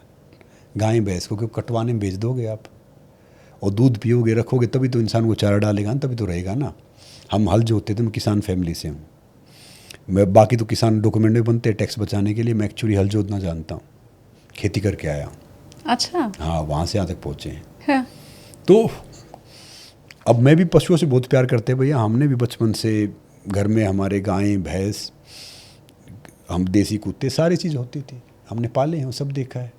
तो जो ये पशु प्रेमी का जो नाटक करते हैं, ड्रामा करते हैं, जो भी सुप्रीम कोर्ट का ये बहस चल रहा है, मैं खुद कह रहा हूँ बेजुबानों का साथ दो। मगर जितने पशु प्रेमी हैं, दिल्ली में सिर्फ 28-30 लाख कुत्ते हैं। पशु प्रेमी करोड़ों हैं जो हर रोज़ प्रोटेस्ट कर रहे हैं। ठीक बात है। 3 आदमी मिलकर भी एक कुत्ते को अडॉप्ट कर ले, समस्या आएगी। तो शालिनी जी, ये दिखने का और बाकी चीज़ों का वो अलग चीज़ होती है, प्रचार करना अलग होता है। नेताजी कुछ बोलते हैं कि भाई हम ये कर देंगे, वो कर देंगे, कितना उसमें से होता है? ऐसे ही पशु प्रेमी है ये। सेलिब्रिटी कौन से आपको बोलते हैं? कोई भारत केसरी है जी, बताओ कितने ताकतवर है? विराट कोहली वीगन बन गए, अनुष्का शर्मा वीगन है जी। विराट कोहली जी, जहाँ तक मेरी वो है, वो फिश सब खाते थे। हाँ, लेकिन वो वीगन अब हो गए हैं। अब वीगन हो गए हैं तो अच्छी बात है जी, बड़ी अच्छी बात है। उनको अगर शूट कर रहा तो बनो वीगन। हमें तो दूध पीना अच्छा लगता है। 10 लीटर दूध पीता था, अब 1 लीटर गाय का दूध मंगवाता हूँ नासिक से। थोड़ा महंगा आता है मगर कमाल का है। मैं घी खाता हूँ, अपना गुड़ है, खांड है, चूरमा खाता हूँ, हलवा खाता हूँ। अब हमारे में तो कोई कमी है नहीं, ना थकते ना कुछ, चेहरे पर चमक देख लो। एक बार मैं बेंगलोर चला गया, क्रिकेट का एक टेस्ट होता था, यो टेस्ट। हमें पता नहीं था कि भाई ये टेस्ट है। तो एक दो हमारे दोस्त क्रिकेटर हैं, और उस दिन मुझे 102 बुखार था। तो बोले हमारे टेस्ट में ये चीज़ होती है। हमने वो करके देखा ऐसे बाहर, मैंने वो कम टाइम से पहले कंप्लीट कर दिया था बुखार में। तो मैं नहीं कहूँगा कि कोई जो वीगन है वो गलत है या जो नहीं है वो गलत है। जैसे आजकल ढेर सारे बच्चे लैक्टोज की समस्या बताते हैं कि दूध नहीं पी सकते, घी नहीं खा सकते। तो लैक्टोज जन्म से नहीं होता, वो हम कुछ उल्टा सीधा खा पी के बाद में करके लैक्टोज बनते हैं। फिर भी आप बादाम का दूध बना सकते हैं, आप नारियल का दूध बना सकते हैं, आप और भी चीज़ों आप मिल्क बना सकते हैं। और जी देखो, जो भारतीय संस्कृति है ना, जलवायु है, उसके अनुसार दूध भी खाओ, घी भी खाओ, गेहूँ भी खाओ, मीठा भी खाओ, सब कुछ खाओ, तो आप ताकतवर बन सकते हो। और जो यूरोप है, ये सब है, वो ड्रामा करते हैं, मैं वीगन हूँ, मैं दूसरा हूँ, मैं तीसरा हूँ, मैं चौथा हूँ। देखो जी, पैसे वाला आदमी कोई कुछ बोलेगा, लोग कहेंगे यार ठीक है भैया, वो अफोर्ड कर सकता है। हिंदुस्तान आम इंसान का देश है शालिनी जी, 90% लोग रोजी रोटी के लिए फाइट करते हैं। तो वो बेचारे ये इतना प्रोटीन, इतना विटामिन, इतना वीगन कहाँ से खाएंगे? हम चटनी रोटी खा के बड़े हुए हैं। नॉर्मल करके हम उस परिवार से आते थे कि रोटी मेरी माँ भी मेरे लिए एक्स्ट्रा बचा के रखती थी। नहीं, लेकिन वीगन का जो प्रचार प्रसार कर रहे हैं ना, उनकी जब बातें सुनो तो हम गिल्ट में आ जाते हैं। हमें लगता है कि हम दूध पी रहे हैं, हम तो अन्याय कर रहे हैं, गाय के साथ अन्याय कर रहे हैं। एक प्रोसेस होता है जी, कौन सा अन्याय कर रहे हैं? अगर मान लो गाय का दूध एक बछड़ा है या करड़ा है, वो सारा छोड़ दो, उसके लूज मोशन हो जाएंगे, 10 लग जाएंगे, बोलते उसका है, ये उसका है, ये उसका है। तो जी प्रवचन देने वाले प्रवचन देते रहते हैं, उनकी मत सुनो। हम जिस कल्चर से, आप तो तिवारी हो, हाँ। डेयरी रखते तिवारी तो ढेर सारी दूध की, हाँ। आप दूध घी खाते हो, हाँ। बड़े हुए मैं भी खाता हूँ, हमारे में कमी है, तो बात खत्म जी। अब मैं यही तो कह रहा था ना कि लोगों की बातें क्या करें भैया, कि वो अपने अनुसार अपनी बात करते हैं। अब विराट जी, अनुष्का जी इंग्लैंड में रहते हैं, इंग्लैंड में रहते हैं, यहाँ भी रहते हैं। आई रिस्पेक्ट विराट कोहली, वो बहुत अच्छा खेलते हैं, सब कुछ है। वो मेरा मानना है कि अब उनको गांव में आके बाकी चीज़ आके काम करना चाहिए। वो इतने बड़े लेजेंड, अगर ढेर सारा देना चाहिए उनको, ढेर सारी चीज़ें करनी चाहिए, उनके पास सारा वो है। फिर वो बोलेंगे वीगन हो जाए, तो सबसे पहले वीगन मैं हूँगा, समझे जी। मैं इंग्लैंड में, ऑस्ट्रेलिया में, अमेरिका में बैठ के मैं कुछ भी बात कर सकता हूँ, अच्छी बात है। जब धरातल पे मैं आऊँगा, फिर मैं बात करूँगा, तो थोड़ा सा वो है। I respect everyone. मैं नहीं कह रहा कि गलत बात है या कोई सही नहीं है। उन्होंने बहुत जीरो से एक मुकाम बनाया, वहाँ तक पहुँचे हैं। आई रिस्पेक्ट देम, बहुत बड़े खिलाड़ी हैं सारे, सब कुछ ठीक है। बहुत से सेलिब्रिटी हैं, मैं आई रिस्पेक्ट एवरीवन, सब अपनी मेहनत करके आते हैं, मुकाम बनाते हैं। मगर मैं अपने उससे बता रहा हूँ कि जी, मैं जब तक दूध नहीं पीता, घी नहीं खाता, मैं अपना घी, अपनी हल्दी, अपना नमक, अपना गुड़, मीठा साथ रखता हूँ। जहाँ भी जाते हैं तो हम खाते हैं जी, रात को भी खाते हैं, दिन में भी खाते हैं, और जब मौका मिले तब खाते हैं।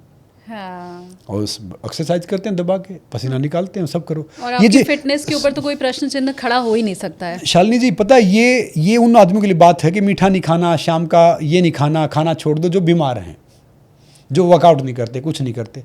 अरे भैया, अब जो मेहनत करने वाले इंसान है, किसान है, जो खाना काम करने वाले इंसान, रात का खाना छोड़ दे, 3 दिन में चक्कर आ जाएंगे।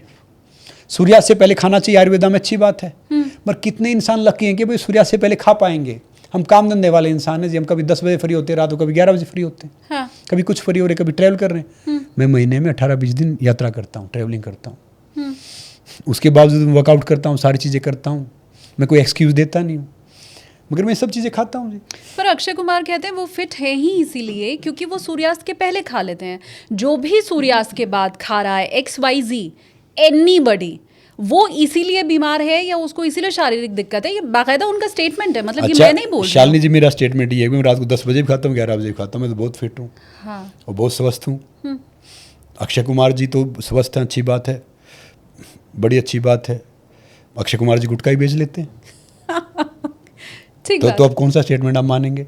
हाँ। I respect Akshay Kumar, I respect कि भाई बहुत फिट है, बहुत मैं उनको लुक फॉरवर्ड करता हूँ कि भाई जो फिट इंसान, मैं लुक फॉरवर्ड करता हूँ। तो मैं अब पहले उनकी मैं सारी बात मानता था, फॉलो करता था बिल्कुल, कि भाई कमाल की बात कह रहे हैं। I respect. मैं तो उनका वो हाथों पे चलना सीखा मैंने उनको देख के, कि वो अक्षय कुमार हाथों पे चलते हैं। हाँ। मैंने हाथों पे चलना सीखा। अच्छा। अब जब फिर गुटखा बेचा उन्होंने, फिर मैंने देखा यार ये तो भाई बात थोड़ी सी गलत है। सब मैं कौन सी बात मानूं उनकी? ठीक बात। मैं ये मानूं या वो मानूं? तो ये जो अब नया देखो, अच्छी बात है, सूर्यास्त से पहले खाना बहुत अच्छी बात है। हाँ। हेल्थ के लिए अच्छा है। मगर जी हम क्या करें, जो 70-80% जो काम करने वाले इंसान हैं, मैं कह रहा हूँ खाओ, खाने के 1 घंटे बाद सो जाओ, वज्रासन कर लो, बैठ लो, घूम लो, थोड़ा सा कर लो, वो खाना हजम हो जाएगा। उस फिटनेस क्या है, हम पता है इंडियन की, हम सब की दिक्कत क्या है, हम परफेक्शन के चक्कर में मरते हैं। परफेक्ट बॉडी चाहिए, परफेक्ट लाइफ चाहिए, परफेक्टली चाहिए जी। परफेक्शन का मतलब है गिरावट, परफेक्शन पहुंच गया तो नीचे ही आओगे आप। समझे ना जी। मैं कह रहा कि कोई सही कि गलत क्या है, तो परफेक्शन का मतलब है कि भाई आप नीचे ही आओगे। जैसे हो फिटनेस का मतलब ये थोड़ी था कि 6 पैक 0 साइज आपने कर लिया, सब कुछ कर लिया। फिटनेस का मतलब होता है कि दैनिक कार्य आसानी से करो, फिर आप आराम से जाके अपने खा पी के सो जाओ, वो फिटनेस है। किसी के लिए फिटनेस है 1 किलोमीटर वर्कआउट भागना, किसी के लिए 10 किलोमीटर भागना, किसी के लिए 5 मिनट वर्कआउट करना, किसी के लिए घंटा वर्कआउट करना। अब ये थोड़ा खाने पीने से हम अगर शिफ्ट करें, दूसरे तरफ चलें, तो पहले तो मुझे ये बताइए कि ये जो कुश्ती के दांव पेच होते हैं, उसी ग्राउंड पर क्या रेसलर राजनीति के दांव पेच भी सीख लेते हैं क्या? देखिए, कोई भी खिलाड़ी हाँ। कभी भी पोडियम पे मेडल नहीं जीतता, वो अभ्यास से मेडल जीतता है। रही बात कुश्ती के दांव पेच की बात कर रहे हैं, पहलवान कौन होता है? पहलवान वो इंसान होता है, पहलवान प्रथम आवान माने हर चीज़ में, जो इंसान शारीरिक रूप से, मानसिक रूप से, अनुशासन रूप से प्रथम वो पहलवान है। तो राजनीति करने का अधिकार जब एक सामान्य इंसान को, तो फिर पहलवान हो क्यों नहीं है? मुलायम सिंह यादव जी तो पहलवान थे, वो देश के रक्षा मंत्री बने। हाँ। कुश्ती करते थे। ठीक बात। तो पहलवानों का अगर उनकी इच्छा तो उनको भी करने दो। आप आएंगे राजनीति में? देखो जी, मैं बहुत छोटा हूँ, कद में भी पद में भी, मेरा तो भी मैं क्या बोलूँगा। परमात्मा अगर चाहेगा तो मैं ज़रूर आऊँगा, अगर परमात्मा नहीं चाहेगा तो मैं कैसे आऊँगा? मेरी भी कोई इच्छा है नहीं। मैं कुछ भी बोल जाऊँगा आपको। जैसे आप कुश्ती का पूछ रहे थे, आप विराट कोहली जी का पूछ रहे थे, अक्षय कुमार जी का पूछ रहे थे। देखो, मैं किसी के ऊपर राय बनाने वाला कोई नहीं हूँ, ना मैं नहीं, हो पर सकता। आपने तो कोशिश करके, कोई फील्ड ऐसा नहीं है जिसमें जीत नहीं पाई है, तो मैं तो ये पूछ रही हूँ, आप राजनीति में आना शालिनी चाहेंगे? जी, मैं तो वो हो गया हूँ जो एक गांव में जो पहले खेल दिखाते हैं, तंबू लेके आते थे। एक तंबू यहाँ खड़ा कर दिया, दाने अनाज ले लिया, एक तंबू वहाँ खड़ा कर दिया, वहाँ से अनाज ले लिया। तो जहाँ पे वो रोजी रोटी बनती है जी, जो चीज़ होती है वो कर लेता हूँ। देखो, जो मैं एक ईमानदारी से बता रहा हूँ, मुझे खुद नहीं पता क्या करना। मैं तो हर दिन परमात्मा को वो करता हूँ कि भाई जो आप गाइड करोगे, जो आप लेके जाओगे, मैं कर लूँगा। अगर ऑप्शन मिले तो आपकी पसंदीदा पार्टी कौन सी है? मैंने राजनीति का सोचा नहीं जी। देखो, मैं देशभक्त इंसान हूँ। मैं एक बात सोचता हूँ कि मेरा देश मान तो मेरा क्या योगदान। मेरे लिए जो देश के लिए अच्छा हो, मेरे लिए अच्छा। जो देश का दोस्त हो, मेरा दोस्त है। कोई ऐसा दिखता है आपको, कोई पार्टी दिखती है? जी, मैंने अभी उस बारे में सोचा नहीं कि पार्टी कौन सी सही है, कौन सी गलत है। ठीक है। पार्टी सब सही होती हैं, वो विचारधारा या इंसानों की चीज़, एक दो इंसान उसको ऊपर नीचे बना देते हैं। जहाँ पे अगर कभी परमात्मा ने चाहा, मुझे मौका मिला, अभी तक तो मेरा दिल है नहीं, क्योंकि मेरे इंडिया में राजनीति तब की जब हाथ पैर चलने बंद हो जाओ, फिर खादी पहन के बोल दो ये करना और वो करना है। ग्राउंड पे तो अभी तक उतने पहुँचे नहीं ना हम, ज़मीनी स्तर पे, कि उतना सही कर सकें। हाँ। तो अभी हम सोच रहे हैं अपना कैरियर बना लूँ, हाथ पैर चल रहे हैं, थोड़ा सा और कुछ कर लूँ। क्यों? पहलवान तो बहुत से राजनीति में आ चुके हैं।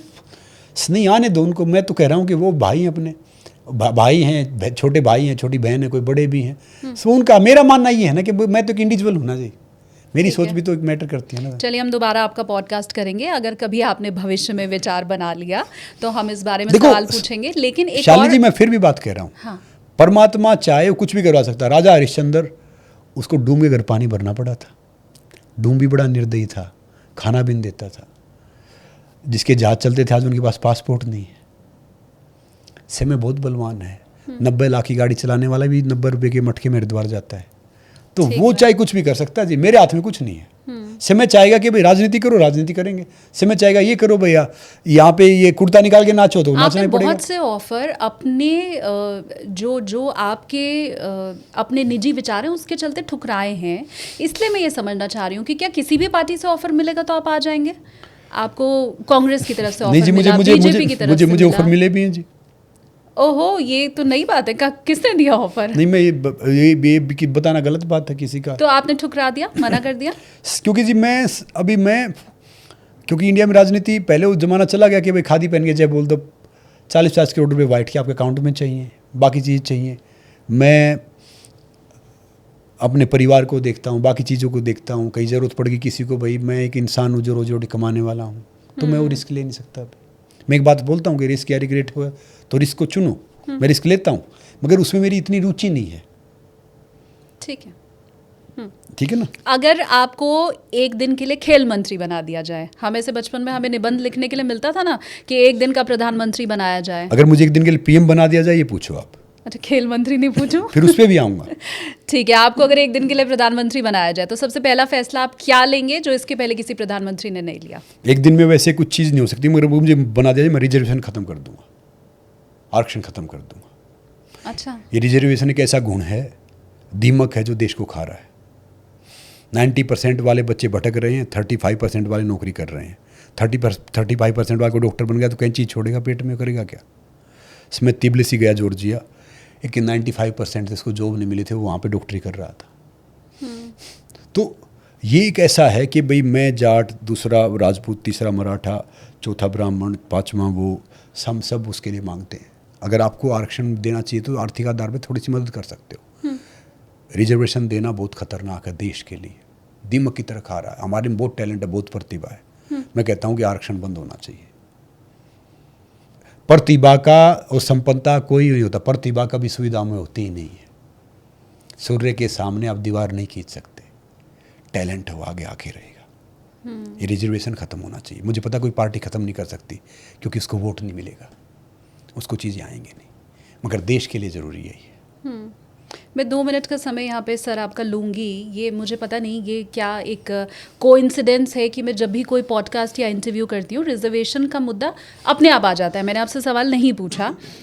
मुझे भी लोग बहुत ट्रोल करते हैं क्योंकि उनको ये लगता है कि मैं भी आरक्षण विरोधी हूँ, जो कि मैं हूँ। मेरे विचार भी आप ही की तरह है कि आरक्षण या तो उसे दो जिसे ज़रूरत है, एक ही फैमिली को मिलता जाना साल दर साल मिलता जाना। मैं फैमिली की बात नहीं कर रहा। नहीं, आरक्षण में यही होता है सर। रिजर्वेशन का मतलब होता है कि आप किसी फैमिली का नहीं होता है, आप मुद्दे से नहीं, मैं ये कह रही हूँ कि एक फैमिली, जैसे कोई SC ST हैं जिन्हें किसी एक शख्स को मिला आरक्षण, अब उनको स्कूल में भी मिला, उन्हीं को कॉलेज में मिला, उन्हीं को नौकरी में मिला, उन्हीं को प्रमोशन में मिला, अब वो संपन्न हो गए। अब उनका जो बच्चा होगा उसे भी आरक्षण मिलेगा क्योंकि वो सेम कास्ट है, कास्ट के आधार पे मिल रहा है ना आरक्षण तो देश में, अब उसे भी मिलेगा। तो वो बेचारा जिसकी फैमिली में किसी शख्स को कभी आरक्षण नहीं मिला, वो आज भी वैसे ही जी रहा है, और जो अफसर बन गया है उसका बेटा भी आरक्षण ले रहा है। कास्ट के आधार पर मिल रहा है ना देश में तो आरक्षण। देखिए, हमारे देश में आरक्षण के बहुत आधार हैं, जिसमें कास्टिज्म भी है, रिलीजन भी है, तो काफ़ी चीज़ें हैं। तो मैं कह रहा हूँ कि ये सब बंद होना चाहिए, क्योंकि जो तभी प्रतिभाएं आगे आ पाएंगी। क्योंकि अगर मान लो मेरे 35% नंबर हैं, मार्क्स में लेके आया हूँ, हाँ। आप 80% लेके आए हो, हम सेम जॉब के लिए क्वालिफाई कर रहे हैं, आप मेरे से हर मामले में बेहतर हो, नॉलेज में, एजुकेशन में, हर चीज़ में, और वो रिजर्वेशन के कारण वो जॉब मुझे मिल जाती है, तो बताइए मैं उसके साथ इतना न्याय कर पाऊँगा? मैं उसके साथ न्याय कर पाऊँगा? होगा? तो भाई इसमें ना कोई ट्रोल होने वाली बात है, ना बाकी चीज़ें बात है। सब हमारे भाई बहन हैं, पूरा हिंदुस्तान हमारा देश है।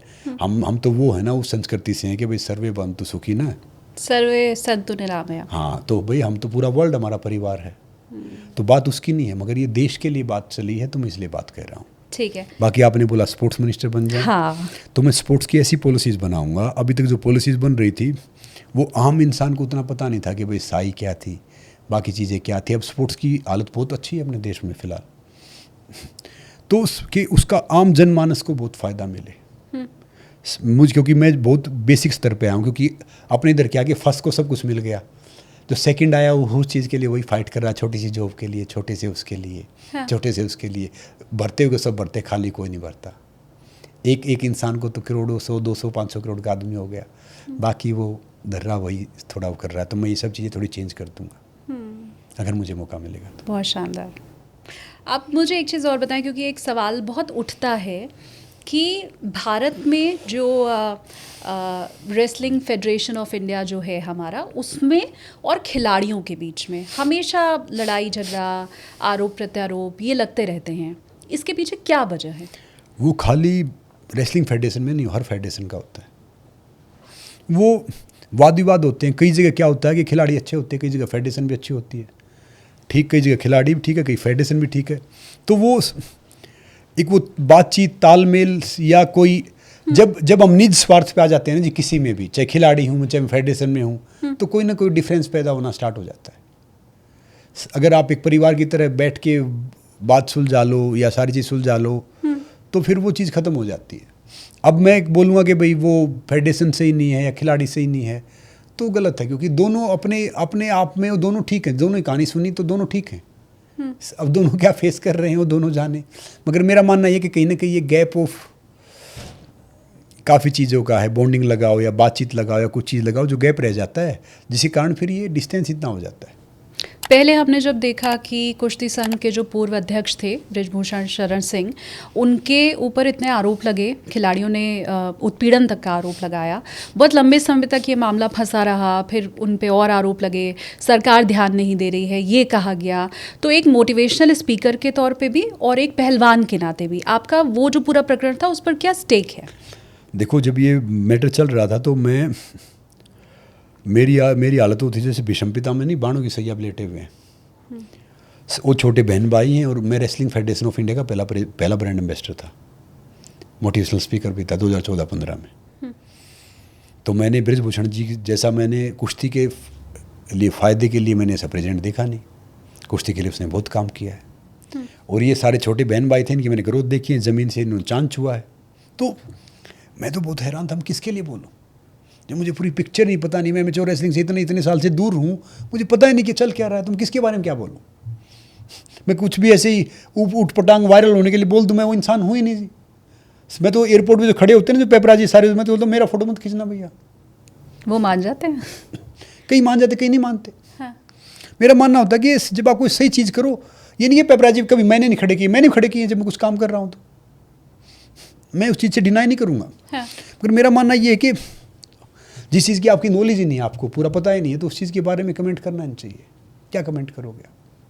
लेकिन ये वो देश है उस समय, क्योंकि लोगों ने यही कहा कि जहां महिला अगर किसी के ऊपर आरोप लगाए तो जांच होती रहती है, बाद में होती रहती है, पहले उस शख्स की गिरफ्तारी होती है या पहले उस शख्स को पकड़ा जाता है। ये नियम है अगर लॉ के हिसाब से हम बात करें। उस मामले में यही कहा गया कि जब इतने आरोप लग रहे हैं और इतनी महिला खिलाड़ी एक साथ लगा रही हैं, तो फिर सरकार की चुप्पी और बृजभूषण शरण सिंह के ऊपर कोई एक्शन ना लिया जाना वो सवालों के घेरे में था। क्योंकि वो जो आरोप लगाए गए कई साल पहले के आरोप लगाए गए। एक होता है किसी महिला ने, हम यहाँ बैठे, किसी महिला ने आरोप लगा कि भाई हमारे साथ उसने बदतमीजी की, उसमें अभी गिरफ्तारी एकदम होगी। एक कई साल बाद आपने कुछ बोला तो उसकी जांच पड़ताल होगी। दिल्ली पुलिस में कई साल रहा, आई वाज भी दिल्ली पुलिस। अच्छा। तो जांच पड़ताल होगी। संगीन अपराध है, बिल्कुल संगीन अपराध है, होना भी चाहिए अगर ये ऐसा किया है तो, क्योंकि ये तो एक गलत बात है। और फिर अगर ऐसा नहीं हुआ है, फिर कोई इंसान वो हो जाए, क्योंकि पहले क्या होता था, किसी ने कहीं अपने देशी कानून व्यवस्था क्या है जी, हम यहाँ बैठे हैं, कोई 40-50 हज़ार रुपये दे किसी राज्य में छोटे, उसमें FIR दर्ज करवा देता था। वो बेचारे फिर मीडिया उनका पूरा जनाजा निकालती थी। मैं भी 1-2 बार उसका शिकार हुआ हूँ। फिर जब आप उसमें से बच के बाहर आते हो तो आपकी खबर भी कोई नहीं छापता, आपकी चीज़ भी कोई नहीं करता, तब तक आपके घर वाले, रिश्तेदार, बाकी सब उनके सामने तो आपकी इज्जत का जनाजा निकल जाता है। कई इंसानों ने ऐसे सुसाइड भी किया है, कईयों ने काफ़ी नहीं किया है। तो मैं कह रहा हूँ कि ठीक गलत का वो कुछ नहीं है। अब भी वो मैटर कोर्ट में चल रहा है, उसके ऊपर पुलिस की कार्रवाई चल रही है, तो उस कार्रवाई के बीच में बोलने का ना तो हमारे पास कोई पावर है ना वो चीज़ें हैं। जैसे जो आपने बोला ना गिरफ्तारी का और इस सब का, अगर गिरफ्तारी एट ए टाइम होती, गिरफ्तारी होती है और फिर वो गिरफ्तारी के लिए आपको ठोस सबूत देने पड़ते हैं कि भाई इस टाइम पे इस जगह पे ये कमरा था, ये जगह थी, ये हॉल था, ये गाड़ी थी, ये फ्लाइट थी, ये सब कुछ था, वो तब गिरफ्तारी होगी आपकी। ये तो पहले जांच पड़ताल तो होगी ना जी। आपको बुलाएंगे, आपको करेंगे, आपको सम्मन भेजेंगे। अगर फिर पुलिस सेटिस्फाई नहीं हुई तो गिरफ्तार कर लेगी। आप तो समझते हो ना, सम्मन तो भेजे जाते हैं ना, चाहे कुछ भी करो। बिल्कुल। तो बस अब आप ये किसी ने कुछ बोल दो, आप कहोगे तो अब बाकी आम आदमी तो सुनेगा नहीं, आम आदमी तो समझेगा भाई गलत बात है। हाँ। सरकार बचा रही, दूसरा बचा रहा, मगर एक कानून की तो प्रक्रिया है ना जी। प्रक्रिया के तहत सब कुछ होता है ना। बिल्कुल। तो बस अगला सवाल विनेश फोगाट के लिए लेना चाहती हूँ सर। विनेश फोगाट के ऊपर कई आरोप लगे उनके पूरे करियर में, वो चाहे ओलंपिक के समय हो, खिलाड़ियों से उनकी ना बनने के ऊपर हो, ट्रायल्स को लेकर के हो। ये पूरे सिनेरियो में समझना मैं ये चाहती हूँ कि क्या खिलाड़ी राजनीति का शिकार होते हैं या वो खुद उसमें उतरते हैं, क्या रहता है? देखिए, विनेश एक बड़ी पहलवान है, अच्छी खिलाड़ी रही है, और कई बार हम क्या करते हैं कि जाने अनजाने में हम राजनीति का शिकार भी हो जाते हैं, या कई बार ऐसा सिचुएशन आती है कि हम उतर भी लेते हैं। तो जब विनेश का मेडल का हुआ मुद्दा, जो ओलंपिक वाला था, वो बहुत दुर्भाग्य था विनेश का भी और देश का भी, कि उसका वेट थोड़ा सा वो रह गया, नहीं तो पदक के उसमें पहुंच गए थे और हो सकता था कि गोल्ड मेडल जीतते, इतिहास रचते, या सेकंड आते तब भी स्टीवन आते, फर्स्ट फीमेल बनती रेसलिंग में। तो अब विनेश के हस्बैंड, उनसे मेरी बातचीत हल्की है। एक आधी बार विनेश से मेरी बातचीत ऐसे फ़ोन पे व्हाट्सएप पे हुई, क्योंकि वो थोड़े छोटे हैं, तो उनसे मेरी इतनी ज़्यादा बातचीत इतनी ज़्यादा हुई नहीं। मगर मैंने जो एक ऑल ओवर करियर देखा है, तो विनेश फोगाट फीमेल रेसलिंग में, साक्षी मलिक है, विनेश है, तो ये बड़ी खिलाड़ी रही कुश्ती में। तो अब उनका जो चुनाव लड़ना है वो उनका पर्सनल डिसीजन है, बाकी उनका डिसीजन सही है। एक आंदोलन जब चल रहा था शुरुआत में, वो सब कर रहे थे, फिर जो धीरे धीरे वो सारे पॉलिटिक्स वाले सारे आने लग गए, तो उन्होंने उन पहलवानों को यूज़ करना स्टार्ट कर दिया। वो सही, वो मुद्दा गलत नहीं था, वो अपनी मांग के हिसाब से कर रहे थे कि भाई जब उनको गलत लग रहा है तो सही बात है, प्रोटेस्ट करने का अधिकार सबको है। फिर राजनीति वाले वो सारे आके वो बात करने लग गए, तो राजनीति वाले उनको लग रहा था कि उनको सपोर्ट कर रहे हैं, मगर वो तो अपने आप को चमका रहे थे उनको यूज़ करके, वो गलत होता है। फिर वो मैटर इतना फिर बड़ा हो जाता है कि भाई ना उसमें से खिलाड़ी निकल पाता, ना उसमें से खेल निकल पाता, फिर उसमें से फिर ढेर सारी ऐसी चीज़ें निकलती हैं जो खेल को भी नुकसान पहुंचाते हैं, खिलाड़ी को भी और देश को भी। तो वो मुद्दा रेसलिंग को थोड़ा पीछे लेके गया, कुछ चीज़ें रुकी, कुछ नेशंस रुके, कुछ चीज़ें रुकी। हम ओलंपिक में 2-3 पदक आते, मुझे लगता है रेसलिंग में 1 पदक आ पाया। तो कई चीज़ें क्या होती है, जब किसी भी चीज़ की मान लो गलत सही कौन है मुझे पता नहीं, मगर कोई भी चीज़ की जब थोड़ी सी भी नेगेटिविटी होती है, कुछ चीज़ें होती हैं, तो फिर ऊपर भाव पड़ता है। ठीक है। और नेता का मतलब क्या था, नेता ताने, नेता का उल्टा क्या होता है, ताने, नेता ताने। हाँ। तो नेता बाप बेटे का नहीं होता, आपका मेरा काम होगा। but I love some politicians. अच्छा, कौन है? I love Modi ji, I love Lal Bahadur Shastri ji, I love Atal Bihari Vajpayee ji, I love Indira Gandhi ji, तो I love अब्दुल कलाम जी। तो ढेर सारे पॉलिटिशियन हैं जो अपने अनुसार मेहनत करके छाप। लेकिन अभी वाले पॉलिटिशियंस में आपने सिर्फ मोदी जी का नाम लिया। अब इंदिरा गांधी, लाल बहादुर शास्त्री, अटल बिहारी वाजपेयी जी, ये तो पुराने नेता हो गए। अभी मौजूदा जो पॉलिटिक्स है उसमें तो खाली आपने मोदी जी का नाम लिया है। मोदी जी का कद इतना बड़ा कर लिया उन्होंने मेहनत करके, एक साधारण सा बच्चा। मोदी जी इंडिया के नेता थोड़ी हैं, वो तो वर्ल्ड के नेता हैं। मैं जो कई अच्छी मुझे बात लगती हैं, तो मैं जैसे राहुल जी हैं, प्रियंका जी हैं, तो जो अच्छी बात लगती है तो मैं पसंद वो भी करता हूँ। क्या अच्छी लगती है राहुल जी के बारे में?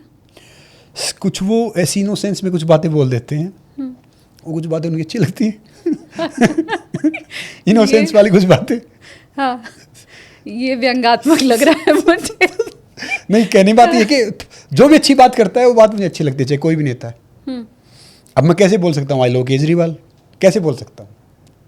केजरीवाल जी चलो अच्छे नेता रहे होंगे, सीएम रहे हैं, मगर जैसे मोदी जी का जो स्थान है अभी फिलहाल राजनीति में, मैं किसी पार्टी के साथ नहीं हूँ, मैं किसी के साथ नहीं हूँ, वो बड़ा है जी फिलहाल, समझ रहे हो ना। आगे जाके वो राहुल जी का स्थान वो बनता है तो हम राहुल जी को ऐसे पसंद करेंगे, दूसरे का बनता हम दूसरे को पसंद करेंगे। जैसे मैं फ़ैन रहा हूँ भगत सिंह साहब का, चंद्रशेखर आज़ाद का, मैं राजगुरु सुखदेव जी का, मैं सुभाष चंद्र बोस जी का। अब आप मुझे फ़ैन बना दो किसी दूसरे आदमी का, तो मैं कैसे कहूँगा कि मैं कहूँगा कि उसका योगदान भी है। हाँ। मगर मैं इनको एडमायर करता हूँ। तो मोदी जी के फ़ैन हैं आप? मतलब फ़ैन इन द सेंस यानी मैं पसंद करता हूँ कि भाई राजनीति में क्या होता है कि एक कद होता है एक नेता का, तो उन्होंने अपना कद इतना बड़ा बनाया कि भाई आप उसको, क्योंकि अपने हिंदुस्तान से बाहर कितने आदमी जानते हैं, बाहर कितने जाते हैं, 140-45 करोड़ की आबादी में 3-4-5 करोड़ मैक्स टू मैक्स। बिल्कुल। तब पता चलता है कि भाई देश कहाँ जा रहा है, देश कितना आगे है, क्या कुछ है। तो मुझे मौका मिलता है थोड़ा सा बाहर जाने का। पहले तो हमारे पासपोर्ट को देख के पता क्या बोलते, भूखे शहर तलाशी लो। आजकल इंडिया पासपोर्ट देखते तो ऐसा लगता है उनके दामाद हैं हम। कई देशों में जो पहले हमारे कपड़े उतरवाते थे, आज वो हमें शाल पहनाते हैं। तो फिर मुझे लगा ना कि भाई मोदी जी ने कुछ तो कमाल किया है, जो ये सारी चीज़ हो रही है। अब ऐसे जो ट्रंप है, वो ट्रंप को प्रेसिडेंट बनवाने में मोदी जी का बहुत हाथ है। हाँ। क्योंकि जितने वहाँ पे बाहर वो सब रहते थे, बहुत प्रमोट किया। हमारे इंडियन का बहुत हाथ है। अब की बार अब वो ट्रंप सरकार कहा अब वो था पगला गया तो क्या करें। और उनको पता नहीं जब दुनिया में परमाणु ये सब आए ना, ये सब हथियार की बात करें तो भारत महाभारत कर चुका था, वो जानते नहीं है। हम तो बहुत आगे हैं भैया। तो मैं ये नहीं कि जो अच्छे पॉलिटिशियन, जो अच्छे लीडर हैं, मैं उनको बहुत रिस्पेक्ट करता हूँ, पसंद करता हूँ। ये नहीं कि मैं किसी को डिसलाइक करता हूँ, मगर मैं जैसे मेरे चार, मुझे ये मेरे जो मेरी ओरा में, जो मेरी जनरेशन में मैं बहुत छोटा रहा हूँ, इंदिरा गांधी जी डेथ हुई होगी तब मैंने लाल बहादुर शास्त्री जी को देखा ही नहीं है, क्योंकि उनके लड़के जो अनिल शास्त्री जी हैं, सुनील शास्त्री जी, उनसे मेरा परिचय अच्छा है, दोस्त हैं, एक उनमें से दोस्त है। तो समझ रहे हो ना, फिर योगदान पढ़ा मैंने उनका कि योगदान क्या था। ठीक बात। और मैंने हिस्ट्री से एमए किया है। अच्छा। एक्चुअली व्हाट्सअप यूनिवर्सिटी वाले नहीं, हाँ। एक्चुअली में सब रहता, जो ढेर सारे आते हैं ना व्हाट्सअप पे, इस पर मैं सब जब देखता रहता हूँ, हंसता रहता हूँ, कुछ बोलता नहीं हूँ। अब इस जो आपने जवाब दिया है ना, इस पे भी आपको ट्रोल यही कह के किया जाएगा, मैं जानती हूँ कि अगर आप हमारा जो पासपोर्ट रैंकिंग है वर्ल्ड लेवल पे अगर देखेंगे तो वो गिरती चली जा रही है। देखो इस नंबर में ना तो मैं हेल्थ में जाता, ना पासपोर्ट में जाता, ना किस चीज़ में जाता। लेकिन ये आपका व्यक्तिगत अनुभव है ना, कि पहले जब आप जाते थे तो उसी पासपोर्ट को देख के तलाशी ली जाती थी, और अब जब आप जाते हैं तो सम्मान होता है। हाँ, मतलब वो अब कई देशों में ऐसा है कि थोड़ी इज्जत मिलती है बहुत। तो मुझे पता नहीं कि पासपोर्ट कितना आगे कितना पीछे, वो विदेश मंत्रालय जाने और अधिकारी जाने और बाकी चीज़ जाने जी। अब मैं वो कैसे बता सकता हूँ? मैं तो अपना व्यक्तिगत अनुभव बता रहा हूँ। तो इतनी तो मेरी आज़ादी है ना, व्यक्तिगत अनुभव में बता सकता हूँ। हाँ। तो बस जी। एक और मैं, क्योंकि हम पूरी कुश्ती की बात कर रहे हैं, तो एक और मुझे लगता है इंसिडेंट पे मुझे आपका रिएक्शन ज़रूर लेना चाहिए। हम बात अगर सुशील कुमार की करें, क्योंकि वो इतने बड़े रेसलर, ओलंपिक में 2 मेडल उनके नाम, और ये कारनामा और करने वाले वो अकेले हैं भारत के खिलाड़ी। लेकिन उसके बाद छत्रसाल स्टेडियम में जो हुआ, जिस तरह से सागर धनखड़ की हत्या का आरोप उनके ऊपर लगा, आप बहुत अच्छे से मेरे ख्याल से सुशील कुमार को जानते हैं। सुशील दोस्त रहे मेरे, हमने साथ में रेसलिंग की है। मैंने, सुशील ने, योगेश्वर ने काफ़ी जगह। और भी रेसलर छत्रसाल स्टेडियम में दिल्ली पुलिस में था। हाँ। वहाँ से हम कुश्ती छत्रसाल में आते थे। और अब उनका करियर ही बिल्कुल ख़त्म हो चुका है। और मैंने सुशील और योगेश्वर जितना मेहनती इंसान कोई देखा नहीं। उनको देख के बल्कि मैंने थोड़ी मेहनत करना स्टार्ट किया, तो इतनी मेहनत करते दोनों। एक 60 kg में खेलता था, एक 66 kg में खेलता था। मैं ग्रीको रोमन खेलता 96 kg में। तो बजरंग बाद में आया, बजरंग बहुत छोटा था, तो बजरंग ने भी कुश्ती को चेंज किया डिफरेंट तरीके से। तो सुशील जैसा तो रेसलर मतलब हुआ ही नहीं इंडिया में। तो वर्ल्ड चैम्पियन, 2 ओलंपिक मेडलिस्ट और बाकी चीज़ें हुई। तो मैं ये कहता हूँ, समय बलवान है, समय बहुत बलवान है। समय ऐसा होता है कि आपके साथ कुछ ऐसे इंसानों को एसोसिएट कर देता है जो इंसान आपके लिए सही नहीं होते। जैसा खाओगे न वैसा होगा मन, जैसा पियोगे पानी वैसे निकलेगी वाली, जैसी संगत वैसी रंगत। वो एक समय का इंसिडेंट था कि वो चीज़ ऐसी हुई, और ये बहुत बुरा था। एक इंसान जो कुश्ती को जो पहचान दिला रहा है, फिर वही इंसान एक ऐसे अपराध में कन्विक्ट होता है जो डिफरेंट है। नहीं, पर उनकी संगत खराब हो रही है, ये आप लोगों को कभी पहले पता नहीं चला? नहीं जी, बात क्या है कि जब सुशील का सेकंड मेडल आया, मैं उससे कई साल पहले हम डिफरेंट हो गए थे। तो सुशील का 2008 का जो मेडल था, वो तब तक हम साथ थे, देखा मैंने वो। क्योंकि सुशील क्या था कि कुश्ती को सुशील ने पहचान दिलाई थी, और मैं कुश्ती को अखाड़े से 5 स्टार तक ले गया था। मैं शो करने लग गया, बाकी चीज़ें करने लग गया। सब हर जगह जाता है, वो रेसलर है जो उस शो में आया, इसने किया वो किया, क्योंकि बाकी खिलाड़ियों के अचीवमेंट्स ये सब जानते नहीं, क्योंकि क्रिकेट तो चलता रहता है। तो फिर मैं एक आधी बार बात होती तो अच्छा लगता, उससे बात हो रही है। फिर किसी ने जैसे उसको टोल रोड का ठेका करना, ये सब करना, उसको सजेस्ट किया, क्योंकि वो बहुत उस टाइम पे बहुत सीधा था। तो फिर बाद में क्या हुआ, बाद में चीज़ें क्या हुई, उसके बारे में फिर मुझे भी पता नहीं। लेकिन उस समय जो मीडिया में जितनी खबरें आई, उससे लोगों को ये मालूम चला कि पहलवानों के अंदर एक अलग गैंगस्टर वाली छवि भी होती है। वहाँ पर भी 2 अलग अलग गुट होते हैं, जैसे गैंगस्टर के 2 गुट होते हैं ना। तो उस समय यही खबरें आई कि पहलवानों के बीच में ये चलता है। नहीं, मैं बताता हूँ शालिनी जी, पहलवान कौन होता है? जो हर शारीरिक रूप से, मानसिक रूप से, अनुशासन रूप से प्रथम होता है, पहलवान होता है। पहलवान में गुस्सा होगा ही नहीं, कोई गैंगस्टर वाली चीज़ होगी ही नहीं। मैंने तो पहलवानी की है। कोई मुझे गाली गलौज करता है तब भी मैं बोलता हूँ कोई बात नहीं भैया, और जो किसी ने मेरे बारे में गलती बोलता ना, कोई मुझे बताता कि वो गलत बोल रहा था, मैं इतना बड़ा आदमी है, नाम ले दिया, ठीक है, कुछ कोई कह रहा होगा तो सुधार कर लेंगे। उसने बोला, उसको मेरे कान तक पहुंची, मैं लिया इन, तो मुझे क्या फ़र्क पड़ेगा। सबको अपना अधिकार है कुछ भी बोलने करने का। आपको कोई बहुत से बोलेंगे आप सही हो, आप गलत हो, आप असली हो, आप नकली हो, आप अच्छे हो, आप बुरे हो, तो 140-45 करोड़ की आबादी, सबकी प्रतिक्रिया होगी। मैंने जितने खिलाड़ी देखे, पहलवान देखे हैं, बहुत सज्जन देखे हैं। ये तो वो होते हैं जो थोड़े दिन पहलवानी करते हैं, फिर वो करके बदमाशी कर देते हैं, नाम पीछे पहलवान हो जाता है कि भाई वो पहलवान, तीसरा पहलवान, उस गैंग के पहलवान, नाम पहलवान जोड़ दिया, मीडिया ने पहलवान खराब कर दिया। घोसला फिल्म बनी, अरे 2 पहलवान को बुला लेना, ये करना है। अरे भाई पहलवान तो कहाँ, आज तक मैं कभी तू तड़ा किसी से नहीं हुआ है। कोई आया होगा तो हमें कुछ कह के गया होगा, समझे जी। हाँ। मैं पहलवान, मैं बहुत रिस्पेक्ट करता हूँ महिलाओं की, हर चीज़ की। मैं अपनी माँ बहन के साथ बड़ा हुआ हूँ, सबके साथ वो किया है। वो सुशील बहुत शाय था, बहुत शरीफ था। मैं भी हैरान हूँ कि ये पीछे से सारी चीज़ ऐसे हुई। इंसान बदलता तब है जब उसके आसपास का वातावरण बदलता है। अब इस मामले में पूरी क्या है, अभी तो देखो क्या है कि वो कन्विक्ट हुआ है, सज़ा नहीं मिली है। तो सज़ा मिलता है तब इंसान अपराधी होता है, तब तक कन्विक्ट है कि भाई इसने मर्डर किया है, मर्डर के उसमें कन्विक्ट है। तो वो ये नहीं कि मर्डर उसने किया है या दूसरे ने किया, तीसरे ने किया, वो अब वो पता चलेगा किसने किया। सीसीटीवी फुटेज वगैरह सब सामने आ चुका हाँ, वो सामने आ गया कि जिसमें वो एक हाथ लकड़ी में उठाई रॉड दिख रहा है, है, हाँ। सब कुछ दिख रहा है। हाँ। तो वो कानून डिसाइड करेगा कि किसने क्या किया। आप और मैं तो मीडिया के उसके आधार पे हम बोल देते हैं कि भाई सब कुछ है, उसने वो कर दिया और ये नहीं किया, मगर वो कानून अपना फैसला सुनाएगा, जो करेगा। क्योंकि वो जज तो बहुत पढ़ लिख के बनता है ना। अब मेरे जैसा तो जो अनपढ़ इंसान है वो क्या क्या इस पे फैसला देगा। बुद्धिमान है वही फैसला दे सकता है। बहुत ज्ञान है आपके पास, आप ऐसे ना कहें कि मेरे जैसा अनपढ़ इंसान क्या कहेगा। हिस्ट्री से अभी आपने बताया कि आपने मास्टर्स किया हुआ है। जी, वो मास्टर्स हिस्ट्री से इसलिए किया हुआ क्योंकि साइंस, कॉमर्स, ये सब मेडिकल, ये सब लेने का तो हम पढ़े लिखाई में इतने थे नहीं। हम तो स्टूडेंट थे, घर वाले पीटते थे पढ़ो अरे से। पर मास्टर्स की डिग्री छोटी थोड़ी होती है सर, आप कैसी बात कर रहे हैं। मैं भी आर्ट्स की स्टूडेंट रही हूँ, मैंने भी मास कम्युनिकेशन में मास्टर्स किया है। मैं शिक्षित हूँ जी। मैं साक्षर नहीं, साक्षर होता डिग्री लेके आता है, शिक्षित होता है जो वैल्यूज़ के साथ बड़ा होता है। मेरे माता पिता ने वैल्यूज़ मुझे दिया है, मेरे गुरु ने वैल्यूज़ दी। वो हमें हर आपके वीडियो में दिखाई देता है। अब तो आपका खुद का यूट्यूब चैनल भी है, इंस्टाग्राम पर आपको बड़े व्यूज़ मिल रहे हैं।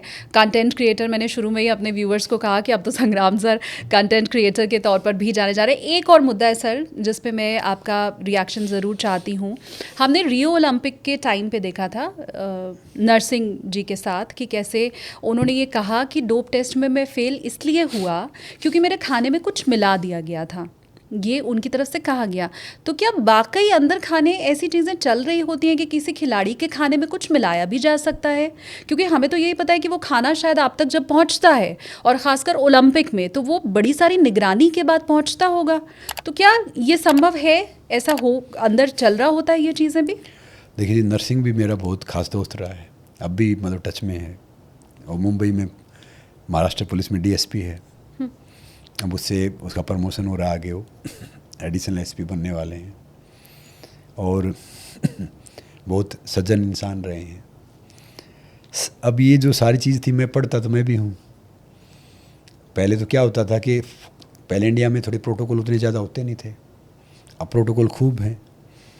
अब बाद में जब वो टेस्ट हुआ खाने का या बाकी चीज़ों का, वो देखा मैंने भी, मगर उसमें कितनी सच्चाई, क्योंकि वो जो सोनीपत कैंप लगता था तो बालगढ़, यहाँ पे रेसलिंग कैंप लगता है। जब मैं रेसलिंग करता था तब हमारा पटियाला कैंप लगता था, पटियाला डिफरेंट उस पर। तो यहाँ पे बहुत फैसिलिटी हैं, यहाँ पे पटियाला से भी ज़्यादा फैसिलिटी है रेसलिंग के बारे में, उस चीज़ के बारे में। तो वो क्या खाने का था, क्या वो प्रोसेस था, किसने मिलाया, क्या चीज़ें हुई, क्या उसके उसमें निकला, मैंने उसको इतना फॉलो नहीं किया, क्योंकि वो दो भाइयों के बीच में थोड़ा चल रहा था। मेरे लिए तो दोनों ही अपने भाई हैं। वो ट्रायल का मैटर चल रहा था सुशील का, नरसिंह का, बाकी चीज़ें चल रही थी। तो मैं उसमें ना मैंने कुछ इतना बोला, ना मैंने कुछ देखा, ना मैंने उस पूरे प्रोसेस को फॉलो किया कि भाई कौन सही है कौन गलत है, किसने क्या किया किसने क्या नहीं किया। अखबार आप भी पढ़ते, अखबार मैं ही पढ़ लेता हूँ, तो बस मैं पढ़ के वो देख लेता था।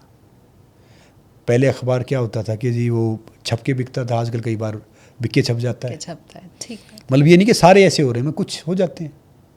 क्योंकि आजकल बड़े तेजस्वी इंसान हो गए, ओजस्वी इंसान हो गए, कोई भी खबर छाप देते हैं, कोई भी खबर कह देते हैं।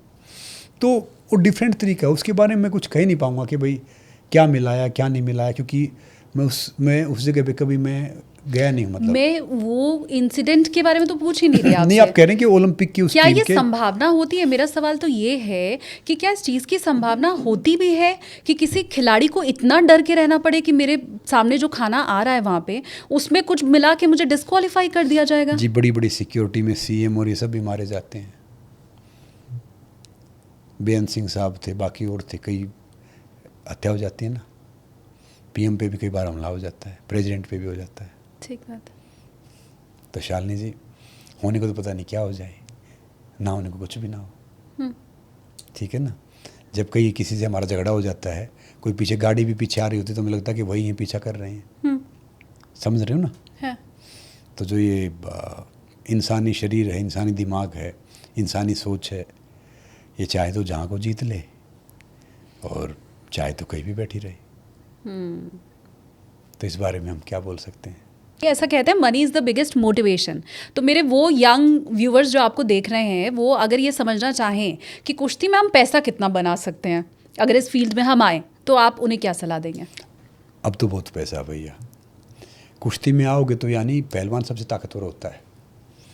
बॉक्सिंग में आपके पास ग्लव्स हो गया, जूडो में हमने कपड़ा पकड़ लिया, क्रिकेट में बैट हो गया, हॉकी में स्टिक हो गया, बैडमिंटन टेनिस में रैकेट हो गया।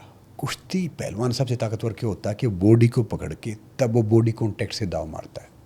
कुश्ती में आने का फ़ायदा ये कि आप बहुत ताकतवर बन जाओगे, चाहे लड़का हो लड़की, कोई आपसे झगड़ा नहीं करेगा, सब आपसे डरेंगे भी, आप चाहे हम्बल रहोगे। और दूसरी बात ये है कि आप 100 साल के लिए हेल्दी हो जाओगे। स्पोर्ट्स हर बच्चे को करना चाहिए, मैं सबको बोलता हूँ। बात पैसे की नहीं है, बात ये है कि हर माता पिता को चाहिए कि वो स्पोर्ट्स करें ताकि वो नशे से, बाकी चीज़ों से दूर रहें, उनसे बचे रहें और हेल्दी रहें।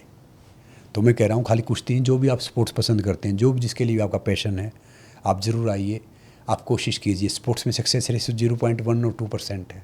उसके बावजूद भी मैं कह रहा हूँ कि स्पोर्ट्स में आइए, आप मेहनत कीजिए। 145 करोड़ में से एक वेट में एक इंसान खेल पाता है।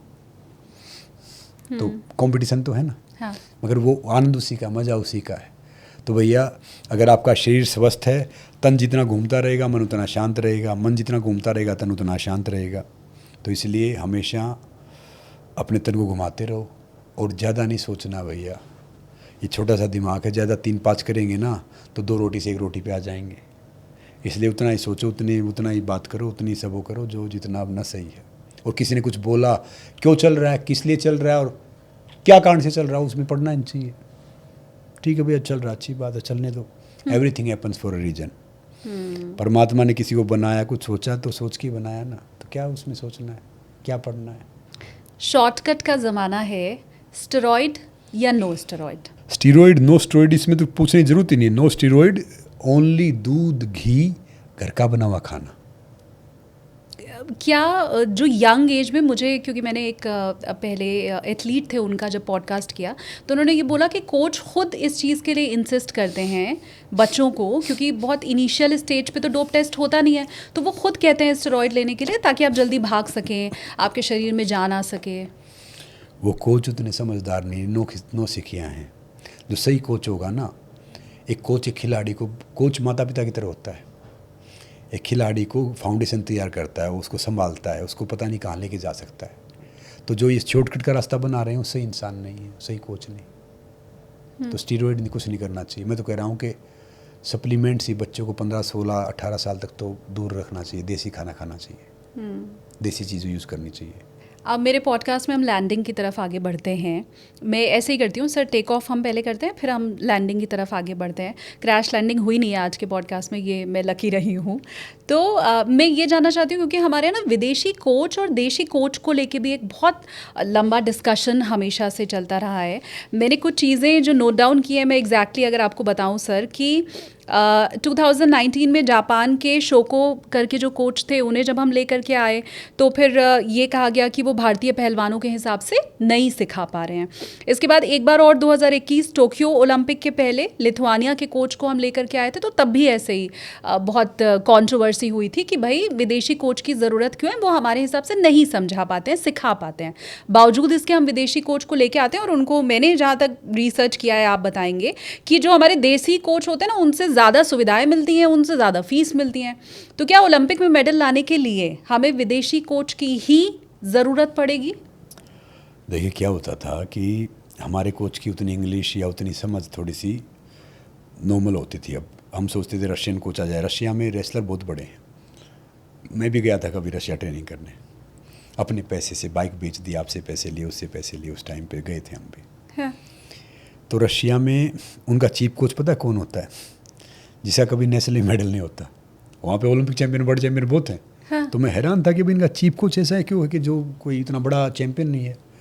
बोले जो चैंपियन आ गया ना तो वो इन पे थोपेगा कि मैं दाव मारता था, ही करता था। उनका टैलेंट के साथ जस्टिस नहीं हो पाएगा। ये नया वो फायर देखेगा, इन पे थोपेगा नहीं कि भाई जो मैं नहीं कर पाया तो ये कर सकते हैं। ये ज़रूरी नहीं कि कोच बाहर का हो या इंडियन हो या चैंपियन हो। कोच, साधारण कोच भी एक बच्चे को ओलंपिक चैंपियन बना सकता है अगर उसको समझ है, पूरी नॉलेज है। और एक तुर्रम खा कोच एक बच्चे को चैंपियन से डाउन भी कर सकता है अगर वो ईगो में है। तो बाहरी कोच का फ़र्क क्या होता था कि वो टेक्निक या कुछ नई चीज़ें ऐसी आती थी कि भाई उनसे होता था कि हम उनसे सीख सकते हैं, सीखने में कोई हर्ज नहीं है। बाकी हमारे हिंदुस्तान में भी ढेर सारे अच्छे अच्छे खिलाड़ी हैं, कोच हैं जो बच्चों को बिल्कुल ट्रेन कर सकते हैं, आगे जा सकते हैं। हाँ, आप कुछ समय के लिए उनकी सेवा लेनी, मदद लेनी है तो ले सकते हैं। तो रशियन कह रहे थे कि 8-10 साल में से कोच रखते हैं। वहाँ पे कहा होता कि बम की फायर ख़त्म हो जाती है तब, क्या नहीं 8-10 साल में ख़त्म हो जाती, फिर इंडियन उसको हायर कर लेते थे कि भाई रशियन कोच है और वो अपना सब कुछ वहाँ दे के आ चुका है। तो फिर यहाँ पे आता था। उस टाइम एक बार मुझे याद, एक पोलैंड का कोच आया, चीफ कोच था हमारा ग्रीको रोमन का। तो हमारा खाना देख के हमें तो खाना अच्छा लग रहा था भाई, वहाँ पनीर वनीर सब मिल रहा था पटियाला में, क्योंकि हम वो कह रहे थे खाना कुछ नहीं है तो ज्वाइन डिश हो जाएगा इन सबको। तो 3 टाइम से ट्रेनिंग 2 टाइम पे ले आया हो। हाँ। तो उस टाइम की बात अलग थी कि भाई ये रखते हैं। तो बाहर के कोच का अनुभव भी आप ले सकते हैं, इंडियन का भी ले सकते हैं, बाहर ट्रेनिंग करने जाएँ। मगर हिंदुस्तान में भी कोचों की, खिलाड़ियों की कमी है नहीं, अगर आपको अच्छा करना है तो। आप प्रेफर किसे करेंगे, इंडियन कोच? मेरा मानना ये कि कोच समझदार इंडियन कोच आप रख सकते हैं, साथ में उसका असिस्टेंट या कुछ एक बारह कोच भी रख सकते हैं ताकि आपको मिश्रण मिलता रहे। चीफ कोच आप इंडियन रखें तो बेहतर रहेगा। हाँ। वो सारे बच्चे उसकी भाषा सीख पाएंगे, उसे कनेक्ट कर पाएंगे एज कम्पेयर बाहर के कोच के मुकाबले। अब चलते चलते अपनी तरफ से कोई एक टिप आप मेरे व्यूवर्स के लिए ज़रूर दीजिए, क्योंकि आप मोटिवेशनल स्पीकर भी हैं। अब आप उन्हें मोटिवेट करेंगे या आप हेल्थ कोच के तौर पर भी जाने जाते हैं, तो आप उनको हेल्थ की टिप देंगे। ये मतलब ऑल अप टू यू, आप जो भी बताना चाहें। एक हेल्थ की टिप दूंगा सबको, बड़ी अच्छी, मैं हर जगह देता हूँ। खाना भूख से कम, पानी डबल, वर्कआउट ट्रिपल और हंसना 4 गुना। आप फिट हो गए हैं। आपको एक चैंपियन बनने के लिए या स्वस्थ बनने के लिए ज़रूरी नहीं कि इतना प्रोटीन खाओ, इतना ये खाओ, इतना वो खाओ, ये मल्टीविटामिन, ये कार्बोहाइड्रेट। खुश हो गया अगर आप सूखी रोटी प्याज भी खाते हो तो भैया संसार का सबसे बेहतरीन खाना खा रहे हो। और हमेशा खुश रहो, खुशियाँ दो, वो मैटर करता है। हमने पैसे कमा लिए, हम बड़े बन गए, सब कुछ हो गया और हम फिर भी बेचैन हैं ना, तो हम सक्सेसफुल नहीं हैं, हम अनसक्सेसफुल हैं। अगर हम खुश हैं और हम फुटपाथ पे बैठे हैं, दुनिया वालों नज़रों में हम इतने बड़े नहीं हैं, मगर हम सफल हैं क्योंकि हम पीस ऑफ माइंड के साथ रह रहे हैं। तो ज़िंदगी में सफलता कुछ नहीं, आपको बस प्रयास करना है। ज़िंदगी में कभी वो नहीं करना है। ज़िंदगी सिर्फ सीखने का नाम है। और एक बहुत से बोलते हैं ना कि ज़िंदगी टफ है, कुछ नहीं है, बहुत एक कमाल की अपॉर्चुनिटी है। कोशिश करते रहो इसमें आगे बढ़ने की, प्रयास करने की। मैं मानता हूँ कि मैं तो बहुत हार्ड वर्किंग करता हूँ, इतना टैलेंट है नहीं। अब एक बड़े रिनाउंड एक्टर के साथ मैं एक फ़िल्म कर रहा हूँ, तो अच्छी फिल्म है, मतलब मेरा उसमें नोटेबल रोल है, मैं बड़ा नहीं है, स्पोर्ट्स की है। तो आप हर फील्ड पे जाओ ना तो एक अपने आप को खाली गिलास करके जाओ, खाली बर्तन करके।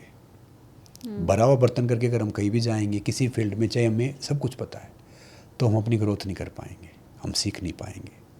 सीख हम अपने सिक्योरिटी गार्ड से भी सीख सकते हैं, गधे से भी सीख सकते हैं, कौवे से भी सीख सकते हैं, और किसी बड़े मेंटर से भी सीख सकते हैं। तो भैया सीखने के लिए अपने आप को हमेशा तैयार रखो। परफेक्ट कोई नहीं होता, परफेक्ट तो भगवान राम भी नहीं था, कृष्ण भी नहीं था, आज वो चीज़ें हैं। और एक याद रखना कि हमारी हार वो नहीं है कि दुनिया में नहीं पहचानती, हमारी हार वो है कि हम खुद को नहीं पहचानते। तो अपने आप को पहचानो, फिर आपको फ़र्क ही नहीं पड़ता कोई आपको पहचानता है, जानता है या क्या कुछ कहता है। और शीशा बड़ा कमज़ोर है मगर वो सच दिखाने से नहीं डरता। आईना बहुत कमज़ोर होता है, टूट जाता है। तो ज़िंदगी में जब भी कोई बात आपके स्वाभिमान के लिए आए तो उसके लिए अपने हक़ के लिए ज़रूर लड़ें, ज़रूर बात करें कि भाई ये आपका हक़ है। और फिर कह रहा हूँ एक बार दोबारा से, life is a one time opportunity. जो दिल करे वो खाना खाओ, जब दिल करे आप सो, जब दिल करे पानी पियो, ये नहीं करना वो नहीं करना। लाइफ को अहम वहम में नहीं जीना है, ये करना जो दिल करे वो करो। बस बशर्ते जिससे आप खुश रह रहे हो काम करना चाहिए। किसी दूसरे को आर्थिक रूप से, शारीरिक रूप से, मानसिक रूप से परेशान करना वो पाप है। तो अपने लिए जो आपको लगता है वो अच्छा करो, खुश रहो, खुशियाँ दो। कहते हैं ना कि फूल बेचने वालों के हाथों में खुशबू रही जाती है। हम किसी का अच्छा करेंगे तो हमारा अच्छा हो जाएगा। तो बस करते रहो। एक इन्फॉर्मेशन मैंने व्यूवर्स को नहीं दी आपके बारे में। आपने अभी जैसे ही बोला कि आप एक फ़िल्म कर रहे हैं तो मुझे याद आया कि आपके ऊपर जो डॉक्यूमेंट्री बनी है उसको तो ऋतिक रोशन ने खुद एंकर किया है, उसमें ऋतिक रोशन ही हैं। और एक और बात मैंने अपने व्यूवर्स को नहीं बताई कि आपने बहुत सारे बच्चों को गोद ले रखा है। कितने 150 के करीब? जी, मैं तो एक पोस्टमैन हूँ, चिट्ठी इधर से उधर करता हूँ, करता परमात्मा है।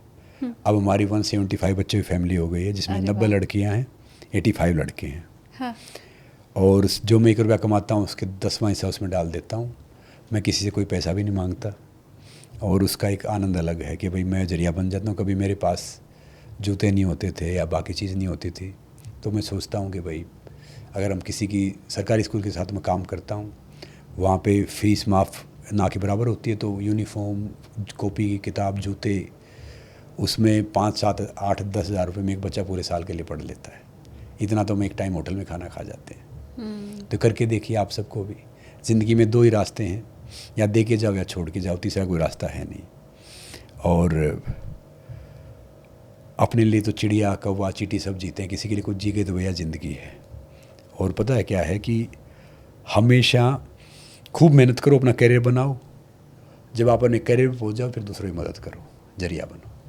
This is life. ये फैमिली अभी और आगे बढ़ेगी। 175 बच्चों की जो फैमिली है, ये आप और आगे गोद लेते जाएंगे बच्चे और बड़ा परिवार? जी, हर साल ये बढ़ता है। किसी ने बोल दिया कि बच्चे जितना सक्षम होते हैं, हमने कई घर बनवाने का जरिया बने, कुछ मेरे दोस्त भी इसमें आए हैं। हाँ।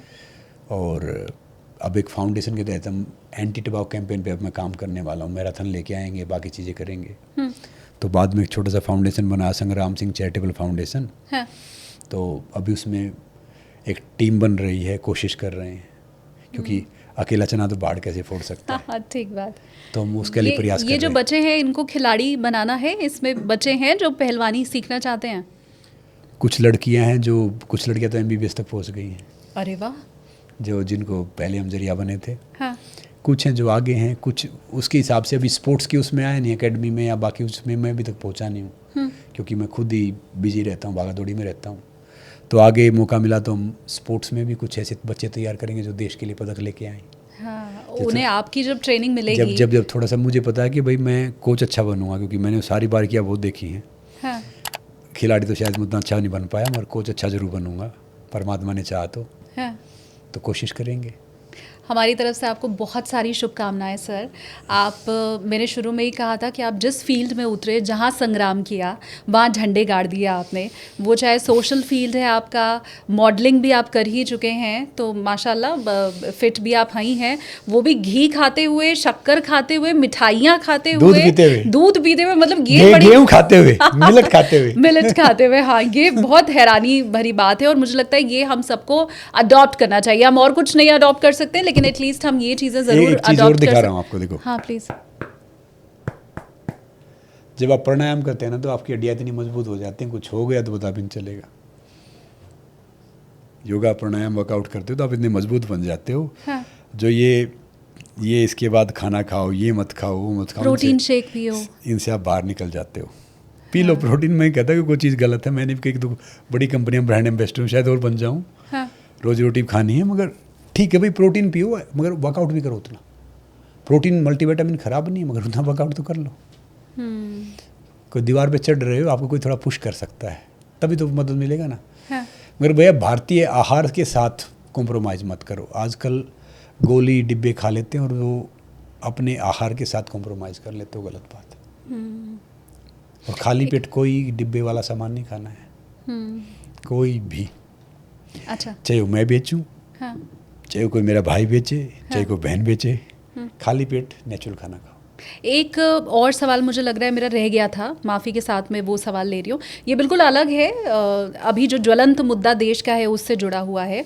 पहले इलेक्शन कमीशन को लेके बहुत आरोप लगाए गए, फिर उसके बाद आपने देखा होगा ईवीएम को लेके बहुत आरोप लगाए गए। वोट तो आप देते हैं ना, इलेक्शन में वोट तो देते हैं? अरे बाबा, मैं विदेश से आ जाता हूँ वोट देने के लिए, है ना। तो आपने जितनी बार भी वोट दिया है, आपको पूरा ये दृढ़ विश्वास है आपके वोट के ऊपर कि जिसे आपने दिया उसे ही गया? 2000%। जिसको मैंने वोट दिया उसी को गया है, दूसरे कैसे जा सकता है? कोई डाउट मन में कि मैंने दिया किसी और पार्टी को और गया किसी और पार्टी को? बिल्कुल भी डाउट नहीं, ऐसे कैसे हो सकता है? मैं वो बटन दबाता हूँ, मैं देखता हूँ, फिर जिसका चुनाव चिन्ह है, जिसको मैं वोट देता हूँ वो जलता है, वो फिर उसको वोट जाता है। अंदर ही अंदर उस मशीन में कुछ कर दिया गया हो, हैक किया गया हो? कैसे हो सकता है भाई, आज के ज़माने में कैसे पॉसिबल है? देखो, जो नेता में पक्ष विपक्ष होता है ना, पति पत्नी होते हैं। वो पति कुछ बात कहेगा, पत्नी को मालूम वो उसका विरोध करना है, पत्नी कुछ कही, पति को उसका विरोध करना है। हाँ। खासकर पत्नी को विरोध करना होता है। तो वो क्या है कि वो जब वो अपने धरातल पे काम नहीं करेंगे, कोई मुद्दा बना लेंगे, उसका फ़ायदा क्या है? आप अपने इतना अपना वजूद खड़ा कर दो कि भाई आपकी कुछ भी हो जाए, आप कैसे हार सकते हो? तो ये मशीन का इसका ये सब, तो आज के ज़माने में हम 21वीं सदी में बैठे हैं। शालिनी जी, कैसे सब हो सकता है? जो आम इंसान है बेचारे, उनको पता नहीं कि भाई ये वोट वहाँ चला गया, वो चला गया। भैया ऐसा कहीं कुछ नहीं जाता है, सब बटन दबाते हैं उसी को जाता है। हाँ, पहले वो वैसे पेटी वाले वोट डालते थे ना, उसमें पेटियाँ चोरी कर ली, बिहार में हमने देखा, वहाँ पे देखा, तो गड़बड़ हो सकती थी उसमें। हाँ। इसमें कहाँ से गड़बड़ होगी भैया? ये तो चीज़ें वो जो आपके सामने है, कंप्यूटराइज्ड है। अब विपक्ष कह रहा है कि पूरी वोटर लिस्ट जो है, जो वोटर्स हैं, उस लिस्ट को ही मैनिपुलेट कर लिया गया है जीत के लिए। वो भैया विपक्ष जाने, पक्ष जाने, बाकी वोटिंग में इसमें कोई गड़बड़ होता नहीं है। मशीन है ये बहुत। मैं जिसको वोट डाला, मेरे कैंडिडेट कई बार हारे हैं और कई बार जीते भी, जिसको मैंने वोट डाला है। हाँ। और पता चला एक बार तो 56 वोट से जीता था, मैं बाहर से आता, मैंने कहा देखो भैया मेरा भी एक वोट काम कर गया इसको। तो हाँ। वो अब सुप्रीम कोर्ट ने मना कर दिया कि भाई वो जो गलत है, तो सुप्रीम कोर्ट से बड़ा कोई है, जस्टिस से बड़ा, तो मैं क्या बोलूँगा उसके बारे में? ठीक बात। अब मानो तो गंगा माँ है, ना मानो तो बहता पानी। बिल्कुल। तो जी, हम किसी को ज़बरदस्ती तो कोई मना नहीं सकते, ना कह सकते। एक पुरानी कहावत है, फकीर कभी संगे मरमर के मकानों में नहीं मिलता, असली देसी की कभी बनी दुकान पे नहीं मिलता। क्या बात है। हाँ। तो क्या है कि जो धरातल, जो जब तक नेता कोई धरातल नहीं जानेगा ना, वो भारत पे राज नहीं कर पाएगा। पढ़ाई लिखाई कितनी कर लो, पढ़ाई लिखाई क्या, मैं को लेके बात, पढ़ाई लिखाई रही कोई इंडिया में, भारत में? पढ़ाई लिखाई पहले होती थी, गुरुकुल ये सब होते थे, मैं थोड़े दिन पढ़ा हूँ। अच्छा। तो सरकारी स्कूल से लेके, तो भैया आप धरातल पे काम करो, चाहे कोई पार्टी है तो आप काम करोगे। आपको पता नहीं कि गेहूँ के टाइम आप बाजरा बोओगे, बाजरे के टाइम में ज्वार बोओगे, तो फसल खराब हो जाएगी। समझे ना? तो हर चीज़ का मौसम होता है। तो धरातल पे काम करो, और काम करो, आपस में लड़ने की बजाय यूनाइट होकर काम करो, तो क्या पता आपकी पार्टी जीत जाए, आप खुद भी जीत जाओ, दूसरा भी जीत जाए, चाहे कोई भी पार्टी हो। ठीक है, ठीक है ना? याद रखना, कोई भी है, चाहे सत्ता वाले हैं या विपक्ष वाले हैं, पद सिर्फ संबोधन के लिए होता है, इज्जत पाने के लिए काबिल बनना पड़ता है। हम किसी कुर्सी पर बैठे हैं तो हम लाट साहब नहीं हैं, उस हमने संबोधन का प्रतीक है। ये मत सोचो कि मैं ही सब कुछ हूँ, गलत बात है। कोई शहर का एसपी, डीसी या कोई दूसरा वो आपके काम को मना करता है तो आपको आपकी पावर का पता नहीं है।